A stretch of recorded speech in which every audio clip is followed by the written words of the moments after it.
Hey guys, tonight we're travelling back to a time when your job wasn't just soul-crushing. It could also kill you by lunchtime. That's right, we're plunging into the muddy, muscle-shredding reality of how castles were actually built in the Middle Ages. You probably think of towering walls, grand halls, maybe a drawbridge creaking over a moat. Well, sure, that's the final product. But to get there, someone, probably someone suspiciously like you, had to suffer for every stone. And spoiler alert, you probably won't survive this. So before you get comfortable, take a moment to like the video and subscribe, but only if you genuinely enjoy what I do here. I'll keep making these deep dives into history's most unglamorous truths, but hey, the algorithm loves a little love. Also, I want to know, what city are you watching from, and what time is it right now? Leave it in the comments. I want to know who else is up at this hour, wondering if medieval shoes were just as bad as they look. They were. Now, dim the lights, maybe turn on a fan for that soft background hum, and let's ease into tonight's journey together. You open your eyes to grey skies and cold wind biting your ears. There's mud in your boots and something worse under your fingernails. You squint up at a half-built stone tower, the jagged silhouette looming against the dawn. Your breath puffs out in little clouds. You're in England, let's say, maybe the mid-13th century. The year is 1247, and you're a labourer on a royal castle project. Not even a skilled mason, just a warm, aching body with a strong back, hired to lift, carry, drag, and occasionally bleed. You didn't apply for this job.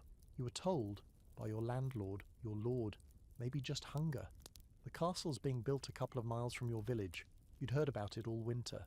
Now it's spring, and you've been handed a rope and pointed toward a quarry. It's not just you. Around you are dozens, maybe hundreds of other men. Some younger, most older. A few have tools. Most are just figuring it out as they go. Welcome to your new life. Stone and sweat. Mostly in that order. There's no formal training, no safety gear, and no how to build a castle handbook. Just a lot of yelling, some crude sketches, and the vague hope that if you don't mess up too badly, you'll still have both legs by the end of the week. The first thing that strikes you, besides the chill, is the sheer size of the operation. This isn't just one big building. It's a dozen different jobs happening at once. Some workers are clearing the land, others are digging a moat. There's a line of carts coming in from the forest, each stacked with logs, straw or stone. And then, of course, there's the tower itself, still barely 10 feet high, but already swarming with scaffolding and shouts. No one explains the plan. The plan isn't really for you. It lives inside the head of the master mason, a man in fine wool with a wax tablet in one hand and a permanent scowl on his face. He might nod in your direction, or he might not notice you at all. You fall into step with a crew headed to unload the latest stone delivery. Each block is the size of a sheep and twice as heavy. You're given a thick rope and told not to let go. Ever. Simple enough. And so, block by block, your days begin. You find out quickly that medieval construction isn't just hard, it's improvised. Every castle is different. There are no blueprints, just a rough idea of what the Lord wants and a lot of guesswork. Stones don't come pre-cut. Mortar isn't pre-mixed. If the terrain is uneven, which it always is, you just deal with it. Maybe you build around a boulder. Maybe you dig for 6 days trying to find solid ground, only to give up and hope no one notices. Even the idea of a castle is still kind of fuzzy in this era. Some lords want a simple fortified manor. Others demand elaborate keeps with curtain walls and twin towers. Castles are as much about ego as defence. They're status symbols, visible from miles away, meant to scream, "I'm rich, I'm powerful, and I'll boil you in oil if you try anything." Which is great for the guy living in it. For you, though, it means endless work. Endless lifting, hammering, stacking, adjusting, redoing. And unlike the nobility, your living quarters are not a stone keep with a view. It's a shared hut, or maybe a canvas tent. You sleep on straw. You wake up stiff. You eat what you can scavenge. Dry bread, root vegetables, some sad ale. But here's the thing. Despite all this, there's a weird kind of rhythm to the days. You learn to move with your team. You know which guys pull their weight and which ones fake a limp after lunch. You trade jokes. You sing work songs, mostly off-key. When the sun hits the scaffolding just right and a new row of stone locks into place, there's something, almost, like pride. Of course, then the foreman yells that it's crooked and you get to do it all over again. But hey, that's castle life. Historically speaking, most castles weren't built by slaves or full-time armies. They were built by conscripted peasants, day labourers, seasonal workers, and a handful of skilled artisans. That mix of talent meant progress was slow and inconsistent. The early Norman keeps, for example, were often built in stages, with wooden defences upgraded to stone over years or decades. Famous castles like Dover or Caerphilly, they were huge, expensive, and took generations to complete. And here's a quirky twist. While most people think of castle building as purely medieval, the Romans were doing their own version centuries earlier. They didn't call them castles, but forts like Hadrian's Wall or the Saxon shore forts served similar purposes. So technically, you're part of a long tradition of miserable manual labour in the name of state security. Yay, legacy. There's also debate among historians about just how planned medieval construction was. Some argue that master masons had detailed mental blueprints and decades of knowledge passed down through guilds. Others say a lot of it was trial and error, with plans changing depending on the weather, the budget, or what the Lord's wife saw on her last pilgrimage. Either way, what's clear is this. The workers doing the building, like you, rarely had a say. You were the hands, not the brain. So here you are, covered in mud, sore from head to toe, eyes stinging from lime dust trying not to drop a stone block on your foot. The castle looms ahead, unfinished, eternal. You've got 20 more years of this, maybe more. But hey, look on the bright side. At least you're not the guy stuck in the quarry. Yet. You wake up to the sound of someone kicking the side of your shelter. That's your alarm clock. No bells, no soft harp music, just a calloused boot thumping against the boards near your head.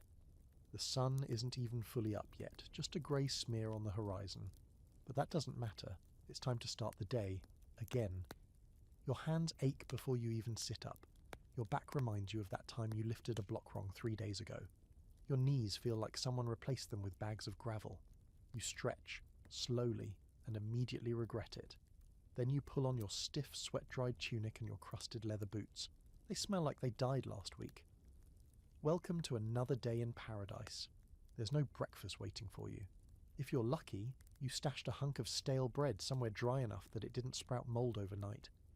You chew it as you walk, because there's no time to sit. The path from the sleeping huts to the work site is already a steady trickle of bodies. Some cough, some limp. No one talks much yet. The world is still cold. The sky still undecided about whether it wants to drizzle. This is your life now, sunrise to sunset, 6 days a week. Sunday's your only break, and even that's not really a break, it's just church and chores. No weekends, no holidays unless someone important dies, and you better hope no one's looking for volunteers to carry stones during a royal wedding. That's not a perk, that's extra labour with extra eyes watching. You drag your tools out of the communal shed. If you were smart, you hid them yesterday, so no one accidentally borrowed your best chisel. Tools are personal, prized, and sometimes stolen. Your hammer's handle is wrapped in bits of cloth to stop it from biting into your palm. It helps, kind of. You tuck your gloves under your belt. They're more whole than leather at this point, but they still feel like armour. By now the sun has decided to show up, at least partially. It's not warm, just brighter. You can see the mist hanging over the half-built wall. The scaffold boards are slick with dew. You hope it dries out before you have to climb. Climbing wet wood with a bucket of mortar is just another way to tempt gravity. The foreman bellows something from the edge of the site. It's more grunt than language, but everyone knows what it means. Let's go. People move into position, some heading to the quarry run, some to the mortar pits, others, like you, to the rising skeleton of the gatehouse. That's your assignment this week. They rotate you to keep the work spread around and, more importantly, to keep you from complaining that your arms are going numb. By the time you reach your spot, your fingers are tingling from the cold. You start by hauling a crate of stone chips up the scaffold, your boots thumping on the hollow boards. Every step is a gamble. Some of these planks are new, others creak in a way that suggests they're one good sneeze away from snapping. But you climb anyway, slowly, carefully, like always. Up top the view is bleak. You can see the outlines of the future castle now. A wide, squarish courtyard with the beginnings of curtain walls snaking around it. Some towers are just stubs of stone, others are barely more than pits in the ground. Workers crawl over it all like ants on a dead bird. You dump the stone where it's needed and immediately grab your trowel. The mortar's already been slopped into place by the guy next to you. It's still steaming, fresh and hot straight from the lime kiln. You spread it like frosting, only less tasty and more caustic. Then you lift a small stone, angle it just right, and drop it into place with a heavy thunk. Tap, tap, tap with your hammer. Scrape, scrape to clean the edge. Repeat, and repeat, and repeat. This is how it goes. Hours blur. Your mind drifts while your hands do the work. You think about your neighbour's chickens, your sister's upcoming wedding, the weird lump in your boot that might be a pebble or might be your toe falling off. Anything to keep from counting stones, or hours, or regrets. The sun climbs higher. It starts to warm your shoulders, just a little. That might sound nice, until it starts cooking the dust into your skin. Your sweat dries in patches, leaving white salt crusts along your jaw and under your arms. Flies arrive. Always the flies. They don't care how tired you are. They want your eyes, your mouth, the tiny scraps of food stuck in your teeth. You learn to wave them away without thinking. Down below, the quarry crew returns with a new shipment. You watch as teams of men roll giant blocks off carts and onto sledges. No wheels here, just raw dragging. The blocks will be winched up later, inch by inch, using pulleys and sweat. One breaks in half as it hits a stone. Everyone groans. That's a full day wasted. Someone will get yelled at. Someone might get docked pay, if they were even getting paid. Here's the thing they don't tell you in fairy tales. Most of the people building castles weren't skilled craftsmen with fat coin purses. Sure, the master masons got decent pay. So did the carpenters, the blacksmiths, maybe the tilers. But the rest? The haulers, stackers, diggers, and shovelers.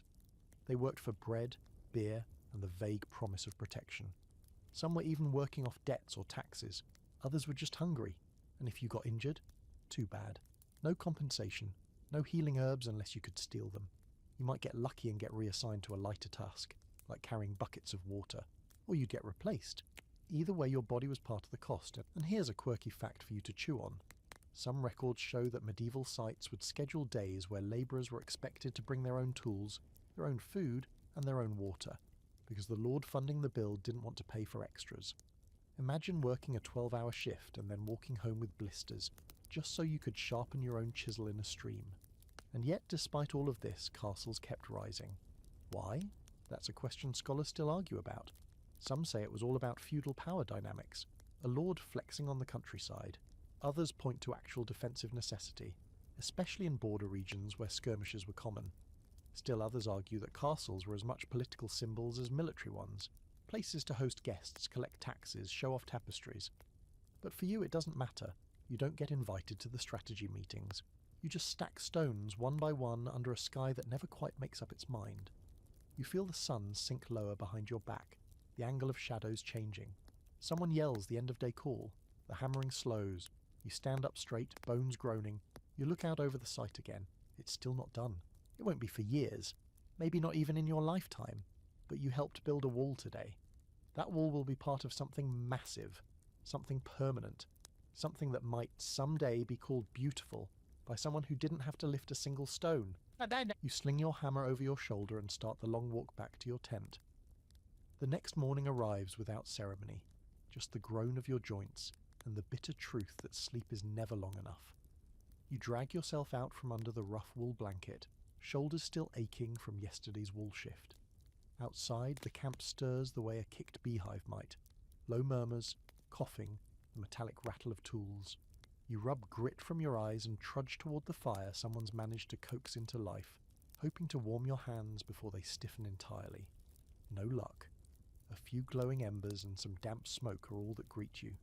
Today, you're told, you'll be learning the big picture. That's how your foreman phrases it, right before tossing you a ragged hood and pointing you toward the master mason's tent. You're not sure if it's punishment or reward, but your curiosity is mildly awake, and that's rare enough to follow. The tent, really just a canvas lean-to, is filled with strange instruments.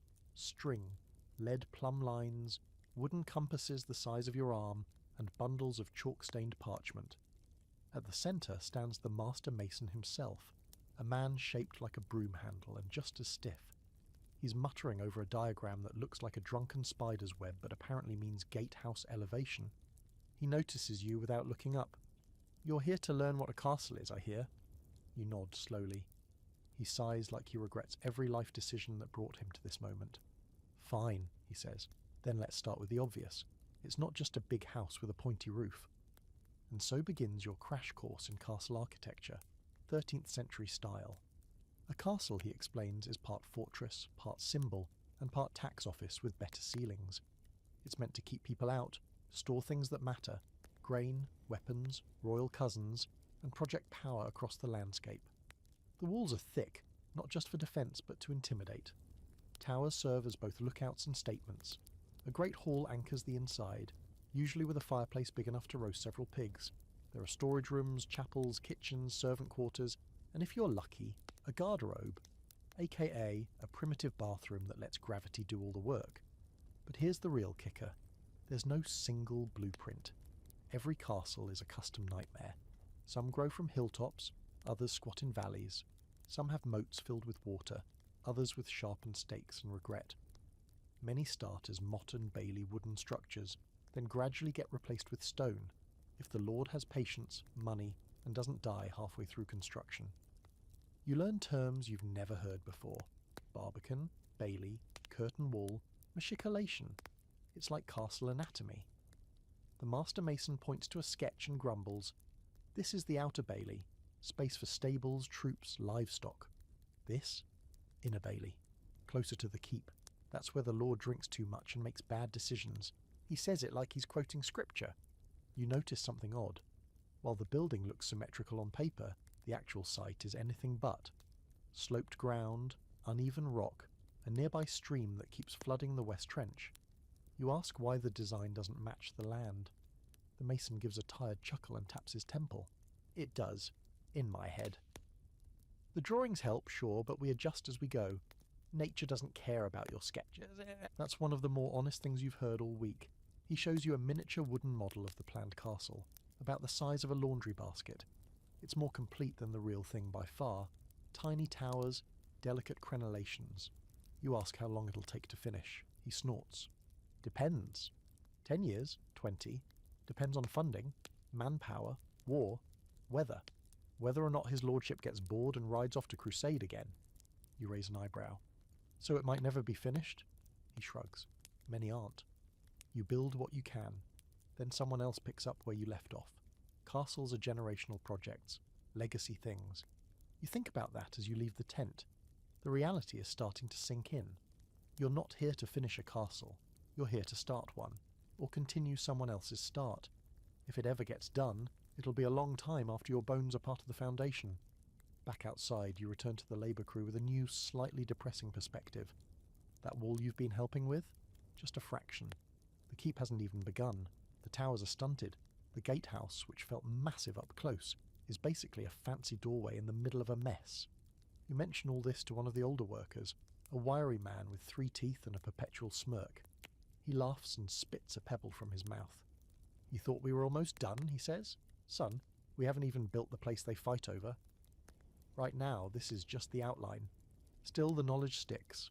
As you haul more mortar and help guide new stones into place, you begin to see how the pieces might fit together. This curve of wall will eventually connect to that angled tower base. That stone trough near the centre, future well, the big muddy square, great hall, maybe. Of course, between maybe and actually, there's still a mountain of labour. Stone doesn't cut itself, wood doesn't haul itself, and morale doesn't exactly soar when the Lord rides by in a fur cloak, offers 0 words of thanks, and complains that the main tower isn't round enough. And here's something weird. Some castles have designs that appear confusing, like staircases that go nowhere, or doors that open into walls. Some scholars argue these were construction errors, the result of ever-shifting plans and miscommunication. Others believe they were intentional traps, confuse invaders, lead them in circles. Then there are the conspiracy lovers who whisper about secret chambers, hidden tunnels, or cursed stones that bring bad luck to any mason who moves them. You find that last one oddly comforting. If there is a cursed stone, maybe that's why your hands keep blistering. By the end of the day, your muscles are soft jelly. You sit near the campfire again, this time chewing a hard carrot someone traded for a scrap of linen. Around you, the talk is the same as always. Rumours of plague in a nearby village, gossip about the foreman's mysterious extra wife, and whether the weather will finally break. You think about the model castle again, the clean lines, the perfect symmetry. Then you glance toward the real thing, looming in the twilight, lopsided and bristling with scaffolding. It's not perfect, it probably never will be, but somehow you're still building it. You wake up to the sound of the foreman yelling about something being 3 degrees off, which means either the scaffold's slipping again or someone stacked the stones backward. Yes, that's a thing that can happen. You're not entirely sure which side of the stone is the front, but apparently the master mason is, and he's very passionate about it. Today, the crew roster has your name scribbled under tower foundation, which sounds noble until you realise it means shoveling gravel and muck for 12 hours while trying not to fall into a trench. Your boots are soaked within 10 minutes. You don't bother trying to stay dry anymore. It's a fool's dream. Everything leaks. The sky, the barrels, your boots, your soul. The master mason stalks past as you work, muttering calculations to himself like a man counting ghosts. He's holding a long stick with lines carved into it, his measuring rod. It looks like a stick, possibly as just a stick. But when he uses it to point out where your trench needs to shift 6 inches to the left, no one argues. Not twice anyway. There's a lot of shouting today. Apparently, someone laid the first corner of the foundation about a foot off from the intended grid. That mistake, if left uncorrected, would eventually result in a tower that leans, not in a cool, future tourist attraction kind of way, but more of a kills everyone inside when it falls over vibe. So, congratulations. You're now spending the morning redigging a hole you already dug yesterday. As your shovel sinks into the gritty earth, the true nature of castle building starts to click. It's not just brute strength, it's patience, calculation, and a lot of arguing about things that look the same to you but apparently matter deeply to the guys with feathered hats. The thing about medieval building is that precision is a luxury, not a standard. Sure, there are levels, squares, measuring cords, and those help, but terrain isn't cooperative. Neither are the workers. You're trying to build a straight line on land that's uneven, with tools that sometimes warp in the rain, using stones that vary wildly in size. Getting things good enough becomes its own kind of perfection. And then there's the foreman. His face always seems stuck somewhere between constipation and existential dread. He doesn't smile, but he does scowl with impressive variety. Today he accuses the stone haulers of lazy stacking, the mortar mixers of watering it down like soup, and you of digging like a drunk squirrel. You try not to take it personally. He probably said the same thing to his wife on their wedding day. You take your lunch beside a half-finished wall, chewing on cold porridge from a wooden bowl that still smells like last week's onions. It's not great, but at least it's food. One of the younger workers, barely old enough to shave, sits beside you, eyes wide as he talks about the tower you're building. It'll be taller than the trees, he says, mouthful of crusty bread. They'll see it from miles off, even from the next county. You nod, but privately you wonder if any of you will be around to see it that high. Construction like this isn't quick. The foundation alone can take months, especially if the ground isn't cooperative. And here's the kicker. No one's entirely sure how deep it should go. You ask someone once and they just say, deep enough not to sink. Reassuring. And speaking of sinking, there's the matter of groundwater. Every time it rains, the trenches flood. You've spent more time bailing out pits than digging them. The site sits near a small stream, which was supposed to be useful for water access. Instead, it's become your mortal enemy. It seeps into everything. It undermines walls. It fills every low point with mud that swallows your boots like it's hungry. To fight this, the masons use crushed stone and layers of sand to create a base that lets water drain out. Sometimes they try wooden pilings, logs driven deep into the ground to form a stable base. These techniques work, sometimes. Other times the walls still crack and you all just pretend not to notice. You find this part fascinating in a weird, miserable way. Medieval engineering is a series of gambles. Some things work because they're clever. Others work because someone got lucky in 1123 and now everyone copies it. One builder once used sheep's wool as wall insulation. Another filled a gap in the foundation with dead pigs. You wish you were making that up. And there's debate about just how much of medieval construction was scientific versus instinctual. Some scholars argue that master masons had a deep understanding of geometry, balance and stress distribution. Others say most of it was experience and good guessing. The truth probably lies somewhere in the middle. The best builders knew how to read the land, sense when something felt off, and tweak things before disaster struck. The rest? Well, they got buried in their mistakes. Literally. You spend the afternoon moving stone dust into one of the drainage trenches, It's monotonous, gritty work. Your hands are raw. Your back feels like it's been used for jousting practice. The sun starts to dip, casting long shadows over the half-formed walls. You can almost see the shape of the tower now, a footprint, a suggestion. Then comes the moment of the day. The master mason calls for silence. Everyone hushes. He paces the foundation edge, muttering, tapping the corners with his staff, checking the tension of the guide ropes. Then he nods. We start laying stone in the morning. And just like that, the air shifts. There's excitement, sure, but also dread. Because once the stone goes down, everything has to be right. If the foundation is off, the whole tower will lean, crack or collapse years later, and no lord wants to die under a falling turret. That night, back at camp, you hear stories. One man swears he saw a castle in France where the tower fell in on itself during a wedding.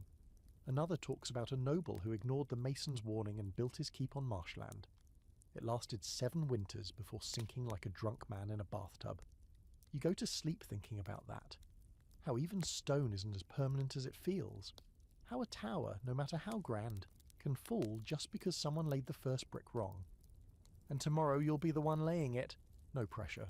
There's a strange kind of silence that falls over a construction site just before something significant happens. Not real silence. There are still grunts and footfalls, the whinny of a restless mule somewhere off in the supply yard, but more like a focused hush. Everyone's paying attention. Today's the day the first stones go down for the tower. The foundation is finally deemed ready, which is as close to a miracle as you'll get around here. The rope lines are taut, the trench is levelled, and someone's even swept away the extra gravel with a bundle of pine branches, as if tidiness might please the stone gods. And now it's your turn to participate in the sacred bone-grinding ritual of moving rocks that weigh more than your uncle's ox cart.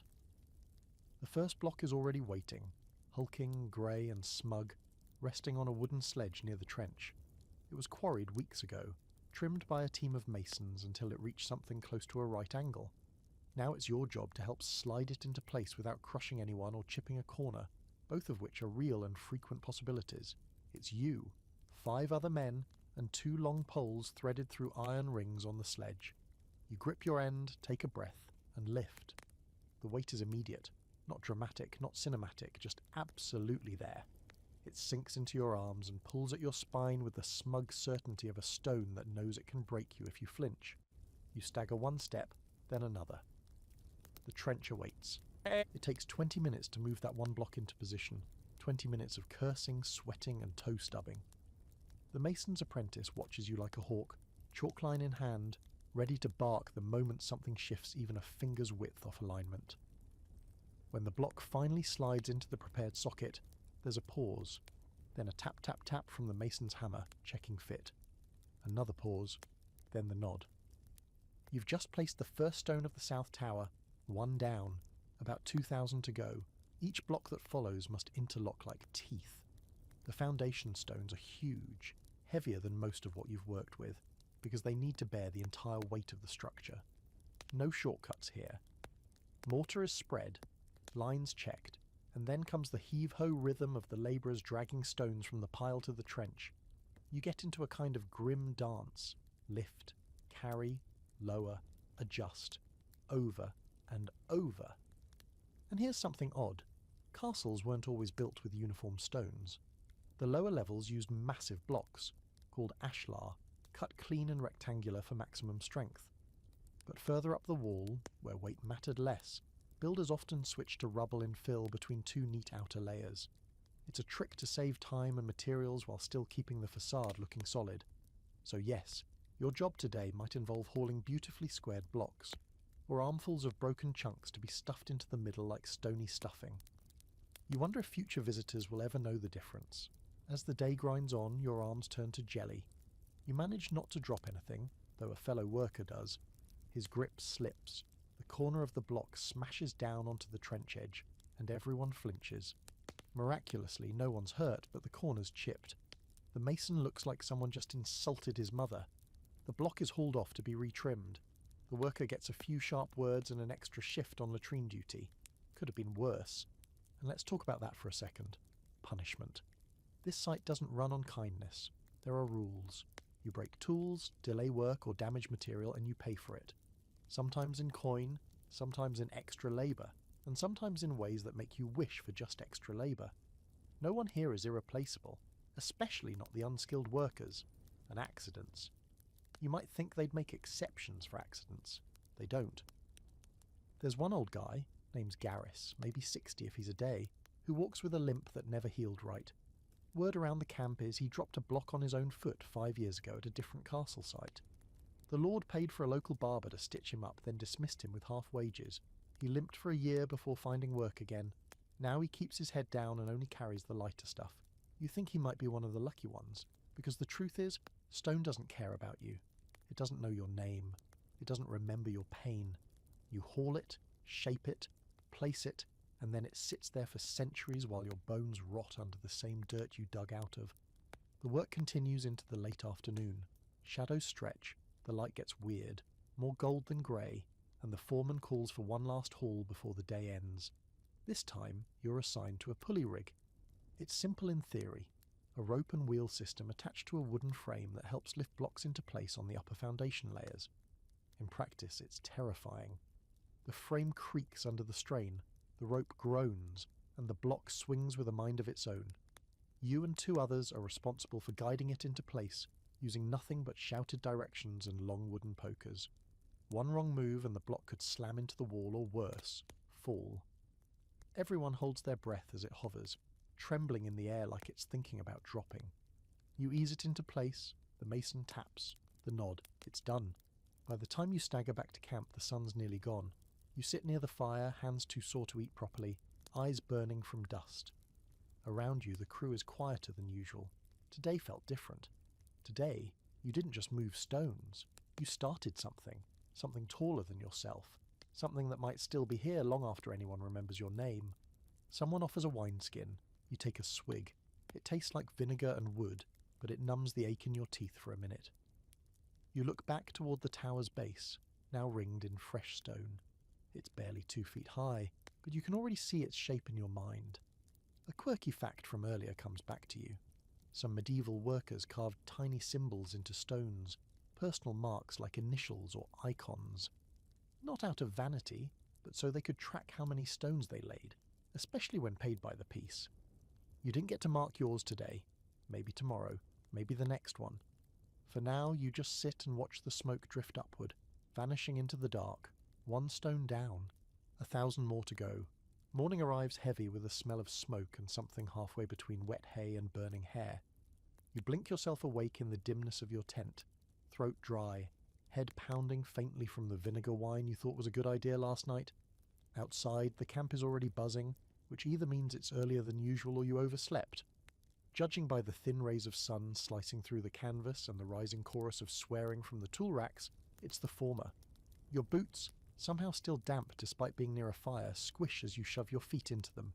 Another day, another shift of moving things that don't want to be moved. But today, you're headed somewhere new, the quarry. Not because you asked, obviously. Someone's been reassigned to the stoneworks, and that someone is you. The walk to the quarry takes about half an hour. It's not scenic. You pass through fields, past a stretch of marsh that smells suspiciously like a decomposing cow, and finally arrive at the pit itself. It looks like a giant took a bite out of the earth and got bored halfway through. Piles of rough stone litter the edges like oversized teeth, and thin trails of dust curl upward from the activity below. The sound hits you first, iron clanging against rock, the dull whomp of sledges striking, and the occasional yelp when someone drops something on a toe. It's less of a work site, and more of a battlefield between man and geology. You're greeted by a grizzled man with arms like tree trunks, and a beard that seems to have grown in defiance of all grooming standards. He waves vaguely toward a pile of blunt chisels and picks and tells you to start trimming. That's all the instruction you get. So you kneel beside a jagged block and begin to learn what it means to fight a mountain. Quarrying is the kind of work that makes everything else seem polite. You don't just pull stone out of the ground. You coax it, convince it, threaten it with blunt force trauma. First, you identify the natural veins in the rock, the lines along which it's most likely to split. If you're lucky, the stone behaves. If you're not, it shatters wrong and becomes rubble. Either way, you'll still have to carry it. You wedge a chisel into a fault line and strike it with a hammer. The shock reverberates up your arm like a warning. Again. and again and again. Eventually, with a reluctant crack, a chunk of stone gives way and breaks off. You've just harvested your first building block and your first blister. The quarried stones vary in size depending on their role. Some are massive, destined for foundation walls or corner supports. Others are smaller, for arches, lintels or facing. But before any stone can be carted off to the build site, it has to be shaped. Rough trimming happens right here, usually with hand tools that haven't changed in centuries, a hammer, a point chisel, and sheer stubbornness. You learn to read the rock. Each type behaves differently. Limestone is soft and easy to shape, which is why it's so popular, but it also wears away faster under rain. Granite, when you run into it, might as well be a punishment sent by the gods. Most of the stone in this project is sandstone, somewhat cooperative, reasonably durable, and just crumbly enough to make you constantly paranoid it's falling apart. By midday, you've learned that quarry dust is the real enemy. It gets in your eyes, your mouth, under your nails, and somehow in your ears despite the hood. It cakes your skin and turns your sweat to gritty mud. You cough constantly, throat raw. The older workers have a deep rattling hack they wear like a badge of honour. They call it stone lung, and no one seems particularly eager to avoid it. And then there's the heat. Unlike the build site, where you at least get some breeze on the scaffolding, the quarry is a sun trap. The stone reflects heat back at you like an oven. Your tunic sticks to your skin. Your hair becomes a wet mat under your cap. One man passes out before noon and is dragged to the shade, where he's revived with water and a few slaps. Then he's put back to work. In a moment of delirious fatigue, you find yourself wondering how many castles could have been built if people didn't insist on making everything from stone. Why not wood, or clay, or whatever else doesn't require destroying a cliff? The answer, of course, is permanence. Castles are made to last, to endure sieges, storms, centuries, and for that, you need stone. Quirky fact break. In some medieval sites, quarrying happened inside the castle walls. Not because it was smarter, but because the castle was literally built around the best available stone source. In some cases, old Roman ruins were even dismantled and recycled into castle walls. Who needs heritage when there's a tower to finish? Back in your current reality, you've been promoted. Not because you're good, but because someone else messed up worse. You're now helping haul stones onto carts, a process that involves teamwork, curses, and a cart driver who looks like he hates everyone equally. You wedge a wooden roller under a massive block, then use crowbars to tilt it onto a sledge. The cart is pulled by oxen, who work slower than your aching patience but at least don't argue. And here's something nobody warns you about. Loading the cart is only half the job. You ride back with it. That means sitting on a wobbly plank with a 100-pound block behind you, and a road that's more pothole than path. Every bump feels like it might launch you into a bush. Every jolt reminds you how much you miss stationary suffering. When you finally return to the castle site, the stone is offloaded, logged by one of the apprentices and added to the growing piles by section. Foundation, wall face, coping, detail work. You're sent back to the quarry almost immediately. Rinse, repeat. As the sun begins to dip, you're covered in dust, scratched from head to toe and too tired to remember your own name. But you did it. You pulled stone from the earth. You shaped it. You helped it move toward becoming something bigger than yourself. You also may have chipped a fingernail clean off, but that's a problem for tomorrow. Back at camp, someone passes around a story about a cursed quarry in Wales where every stone removed had to be returned by nightfall, or strange voices would start whispering. You think that sounds like a great excuse to get out of hauling shifts. Another guy tells you about the legendary whistling stone in Normandy. Supposedly, when carved just right, it sings in the wind. No one's ever found one. But maybe, just maybe, the next block you chisel will hum. Probably not.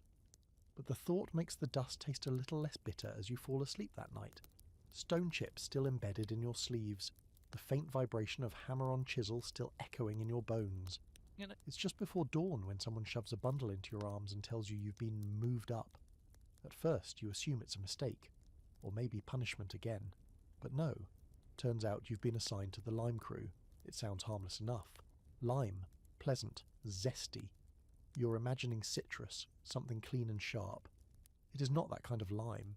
This lime is white, dusty, and terrifyingly caustic. It comes from baking limestone at incredibly high temperatures until it basically turns into powdered aggression. The end result is quicklime, a pale, chalky substance that hisses and smokes when water touches it. You're told, very clearly, don't get it on your skin. You're told this by a man who no longer has eyebrows. He's stirring a pit of the stuff with a long wooden paddle and looks like someone who's seen things. Things involving blistered hands and possibly exploding barrels. The lime kiln sits on the far end of the castle site, next to a patch of woods nobody wants to camp near, because the smoke never really clears and everything smells vaguely like burnt bones. It's a massive round oven built from bricks and stone, with a pit inside for stacking limestone and feeding in fuel, usually timber, sometimes charcoal. The fire's been burning for days now, and the heat radiating from it feels less like warmth and more like punishment. Your job for now is to help with the slaking process. That means taking the dry, furious quicklime and mixing it with water to turn it into slaked lime, a pasty, wet mortar ingredient that goes into nearly every part of the castle build. Mortar, plaster, even whitewash. It's the glue that holds the walls together. Slaking lime, however, is less cooking and more chemical warfare. The moment water hits the powder, it steams, hisses, and bubbles. You step back instinctively, but not fast enough to avoid the tiny cloud of fine dust that hits your face. Your nose burns, your eyes water, and your throat closes up like you've inhaled a handful of fire ants. The older workers are more graceful about it. They stir the mixture in slow, practiced circles, faces wrapped in damp cloths, eyes squinted against the smoke. One man tells you, without humour, that he went blind for a week after splashing lime into his eyes during a rainstorm. Came back, he says, but colours never looked the same after. You begin to understand why the lime team is a sort of grim elite. Everyone in this crew walks like someone who's learned to respect their work the hard way. By midday, your tunic is soaked from sweat and splashes. Your gloves are stiff with crusted lime. The white dust gets everywhere. Your hair, your ears, even behind your teeth somehow. Your fingertips tingle, and not in a pleasant way. The older guy hands you a scrap of wool and tells you to wrap your hands better. You didn't bring extra cloth. You use a piece of your undershirt. A breeze kicks up and suddenly you're caught in a swirl of lime dust.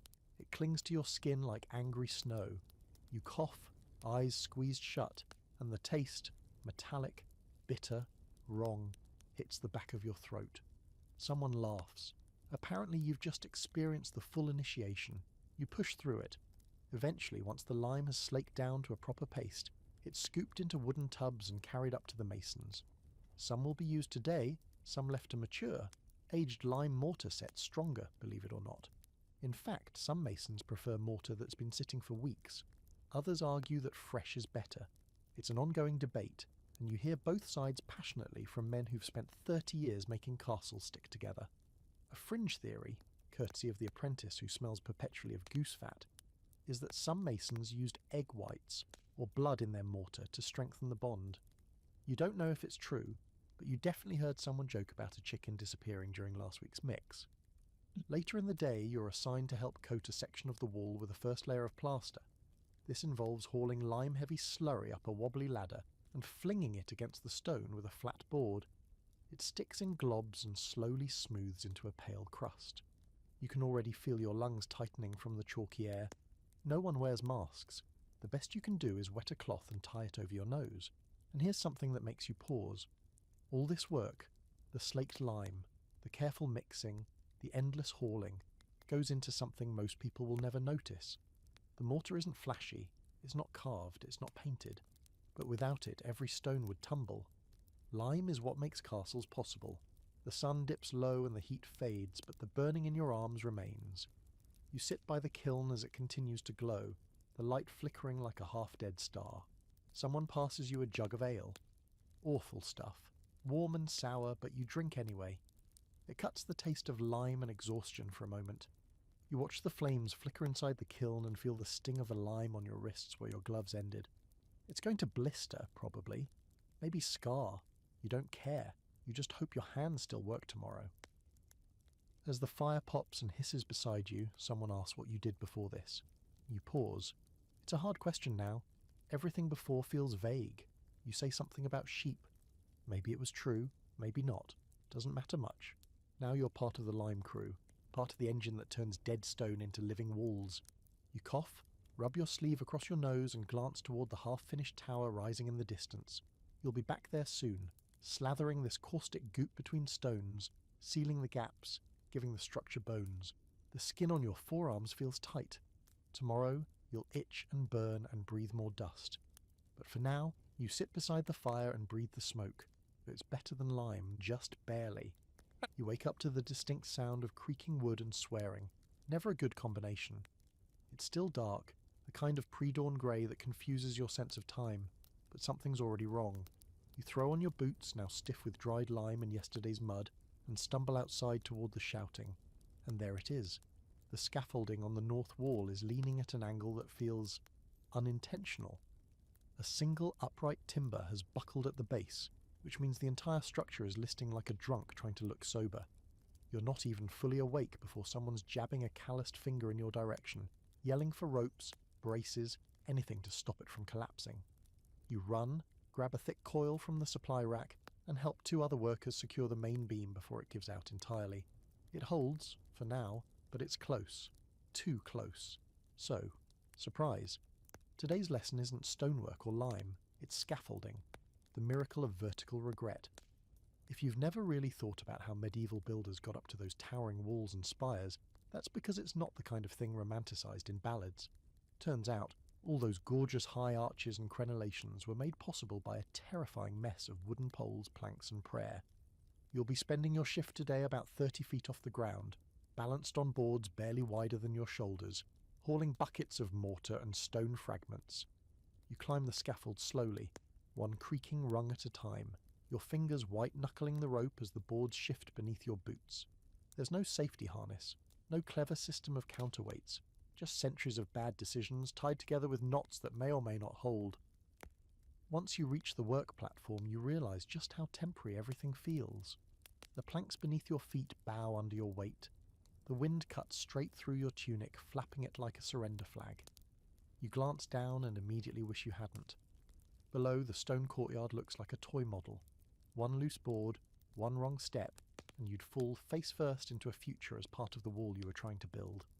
But there's work to be done, and work doesn't care about your fear of heights. You start hauling. Mortar buckets up, stone buckets down. Rinse, repeat. A system of pulleys helps, barely, but mostly it's muscle and coordination. The worst part? The hand signals. The team below can't hear you over the din, so you're expected to wave, point, nod and pray they interpret your gesturing correctly. One miscommunication, and you'll either be waiting 10 minutes for a tool you didn't ask for or nearly get decapitated by a flying chisel. As you settle into the day's rhythm, you notice the scaffolding itself has its own logic. The vertical posts are called standards, the horizontal ones ledgers, and the cross braces are there to keep everything from turning into a sad game of pick-up sticks. It's all tied together with ropes, wedges and clamps, none of which were designed to last more than a few weeks, which is great, because you'll be standing on it for months. A fellow worker perched beside you with a mortar bucket between his knees tells you the story of a mason who once slipped, fell 3 stories, and landed on a pile of lime bags, survived with only a broken leg. They called him Lucky Tom until he died 6 months later when another scaffold collapsed under him. Nobody calls anyone lucky anymore. The truth is, scaffold accidents are more common than anyone likes to admit. Wooden supports rot in the rain. Nails loosen with vibration. People forget to retie lashings. You've heard whispered rumours of entire wall sections giving way during a storm, bringing the scaffold and its occupants down in a screaming mess of dust and splinters. And yet, here you are, inching along a platform no wider than a loaf of bread, balancing a stack of stones in one hand and using the other to steady yourself against a beam that's audibly groaning under pressure. At some point you stop thinking about how far you'd fall and start thinking about how not to fall. You move slowly, deliberately. You plant each foot like it's being judged. That's when the wind picks up, just a stiff breeze at first, then stronger. A couple of planks rattle. Someone yells from below, but you can't hear what they're saying. A bucket swings wildly from its rope. The platform wobbles like it's laughing at your choices. You drop to a crouch, gripping a beam, heart pounding. The worker next to you doesn't look bothered. He shrugs, spits off the edge and says, "Worse last week." Apparently high wind days are common, and so are people pretending it doesn't matter. You're beginning to think the entire scaffolding crew is made up of equal parts courage and denial. But it gets better. Sort of. Once the wind dies down and your hands stop shaking, you actually start to appreciate the view. Up here, you can see across the site. The full scope of the project becomes visible, the layout of the walls, the placement of the towers, the chaos of carts, animals and humans below. It all starts to make sense.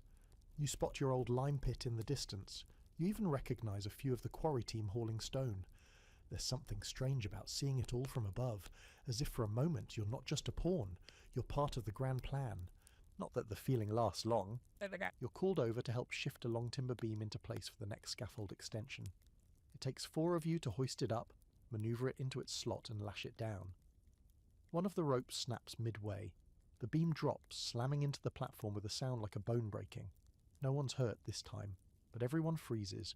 You share a look. It says, "We won't get this lucky again."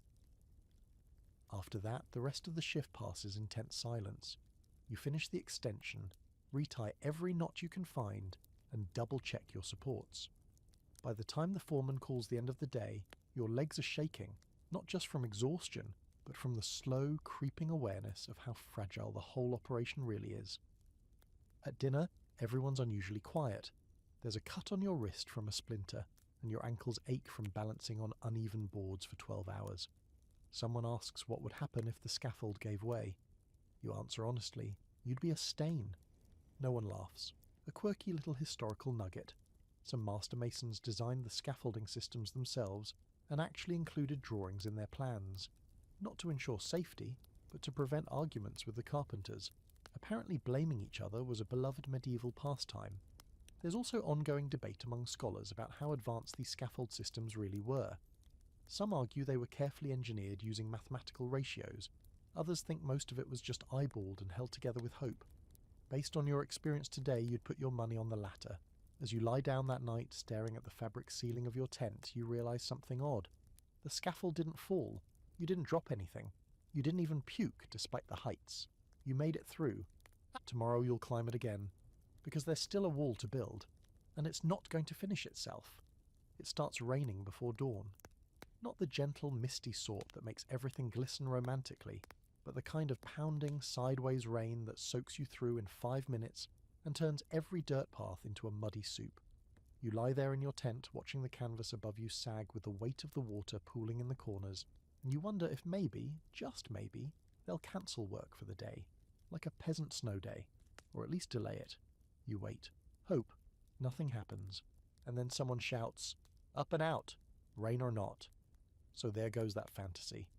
You drag yourself into your boots, now heavier from the mud caked around the soles. The world outside is a squelching mess. Tents are collapsing. The fire pit's drowned.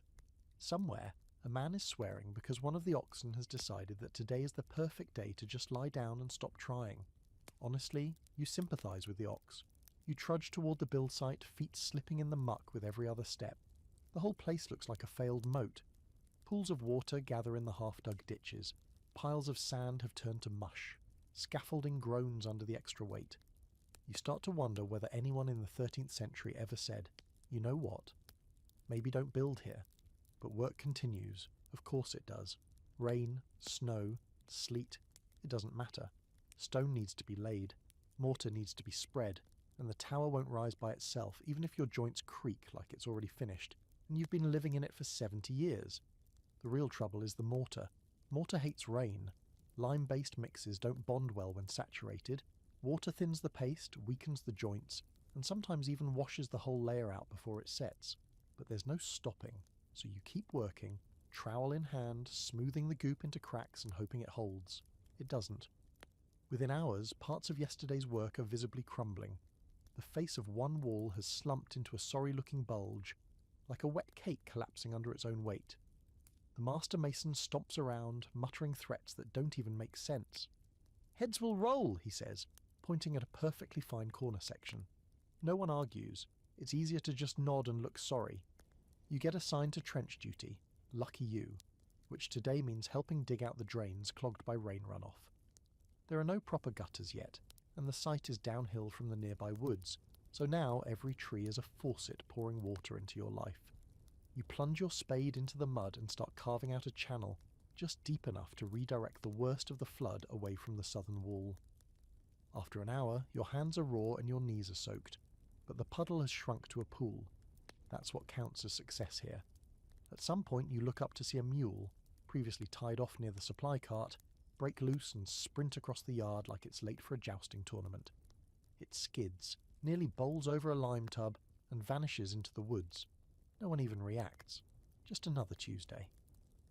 The older Masons talk about the weather with the same tone they use for family drama. Long-suffering, annoyed, but resigned. They remember last year's great thaw, when an unseasonable warm spell turned the entire east wall into a mudslide. One guy says he lost a boot and never found it again. Still in the wall, maybe, he says, like that's normal. A fringe story gets passed around the work crew, about a castle in Ireland where the builders got so fed up with water damage that they rerouted an entire river through the Lord's hunting lodge. You're not sure if it's true, but it sounds like the kind of petty revenge you'd aspire to if you ever made it out of ditch duty. Back at the tower, the scaffolding is turning slick. You see two men nearly lose their grip on a bucket of stone chips. One does fall, just a few feet, but it's enough to knock the wind out of him and send him limping for the rest of the day. Everyone's extra cautious now. Rain makes everything heavier, slipperier, more dangerous.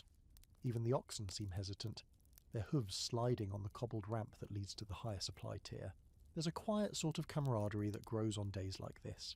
Misery has a way of binding people together. You exchange glances with the trench team, share a crude joke about castle swimming, and get back to digging.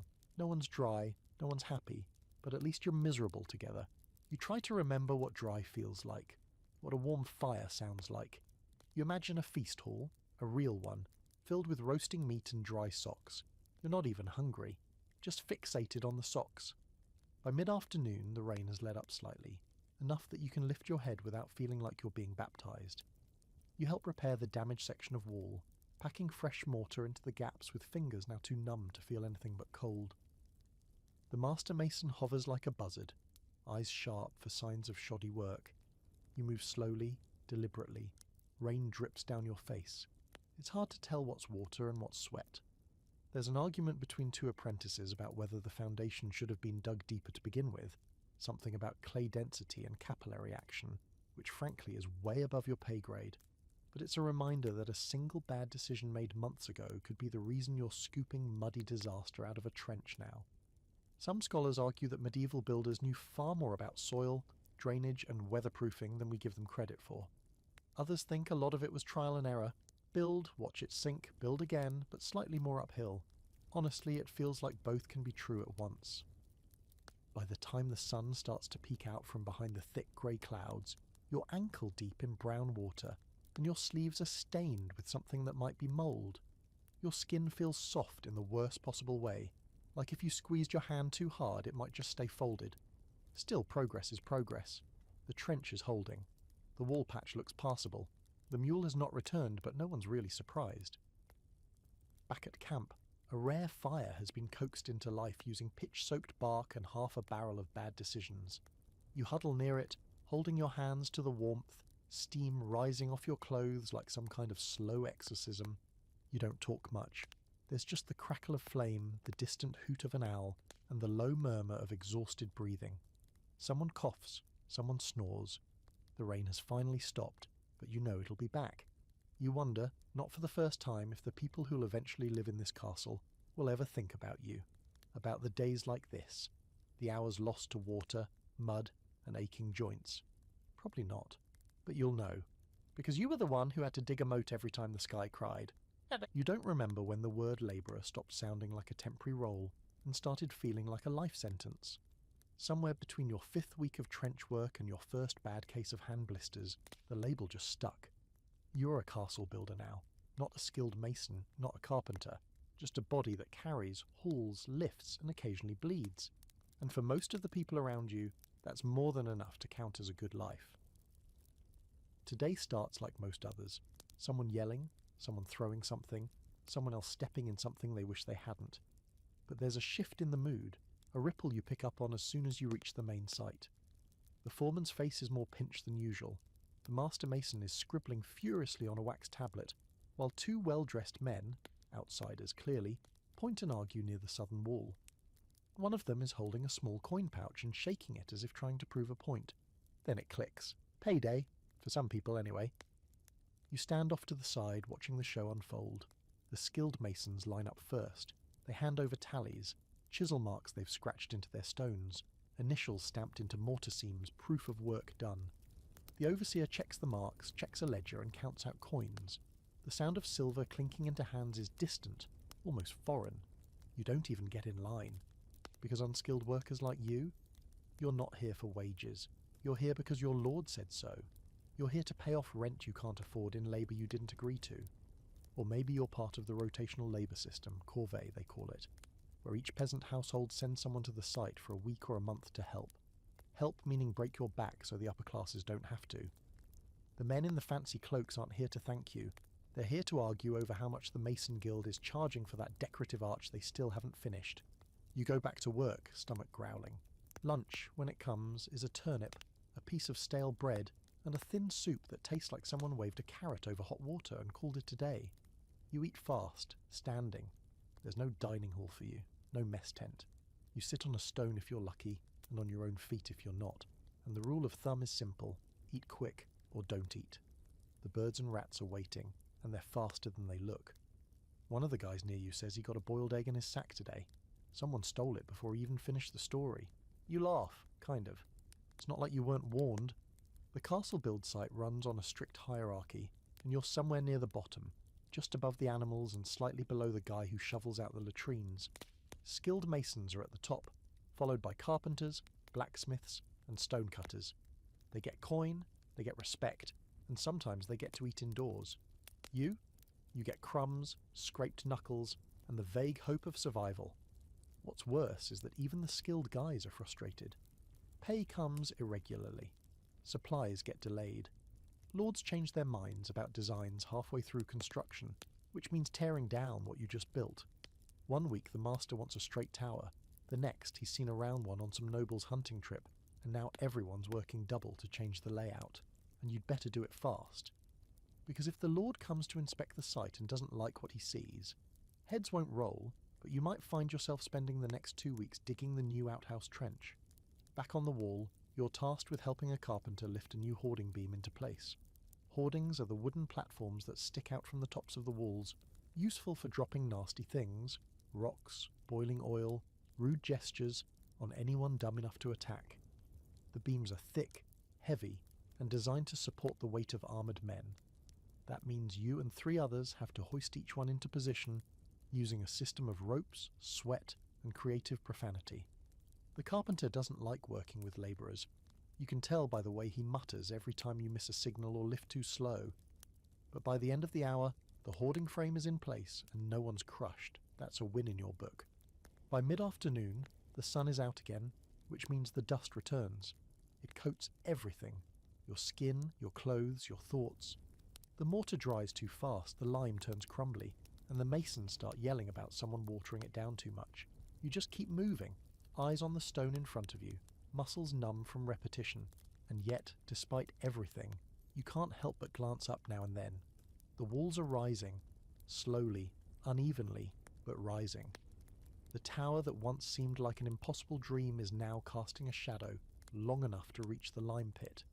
You know it's not done, not even close, but it's taller than you, taller than any tree nearby, and you helped do that.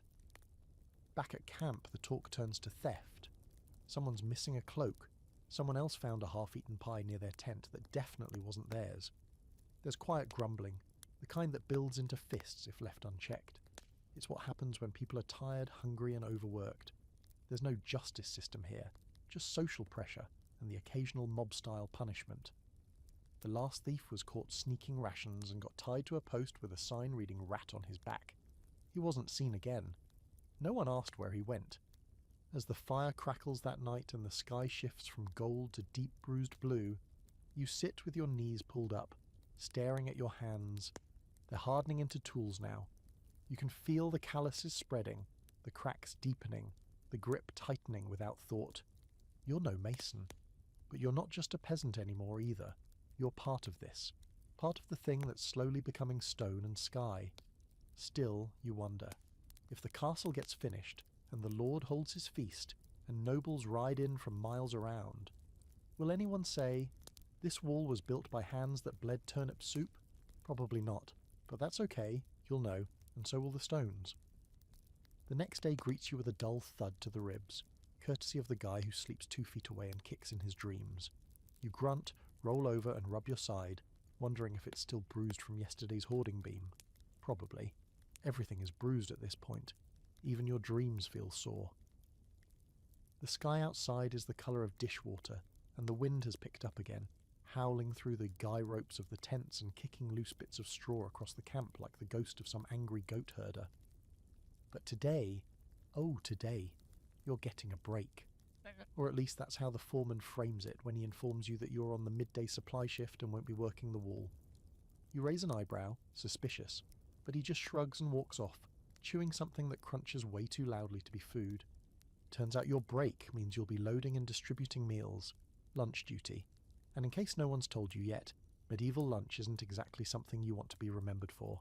There's no kitchen staff, no cheery cooks in aprons, just a couple of large kettles, a pile of bread so hard it might double as a building material, and a rotating group of unlucky souls, today you included, responsible for doling out the day's meal to the workers on shift.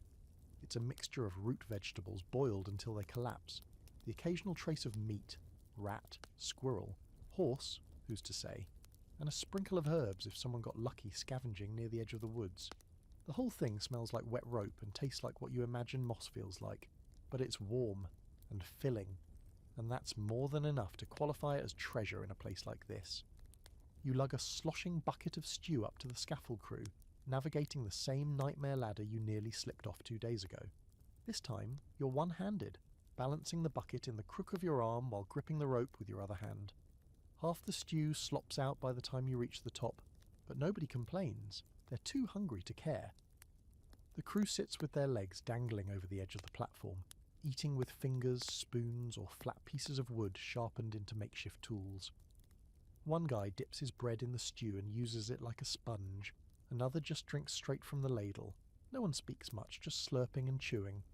It's oddly peaceful, in a gritty, uncomfortable kind of way. You sit down with them for a minute, letting your legs dangle too, and watch the landscape stretch out beyond the walls. The forest, the distant hills, a small village that sends workers up every few weeks.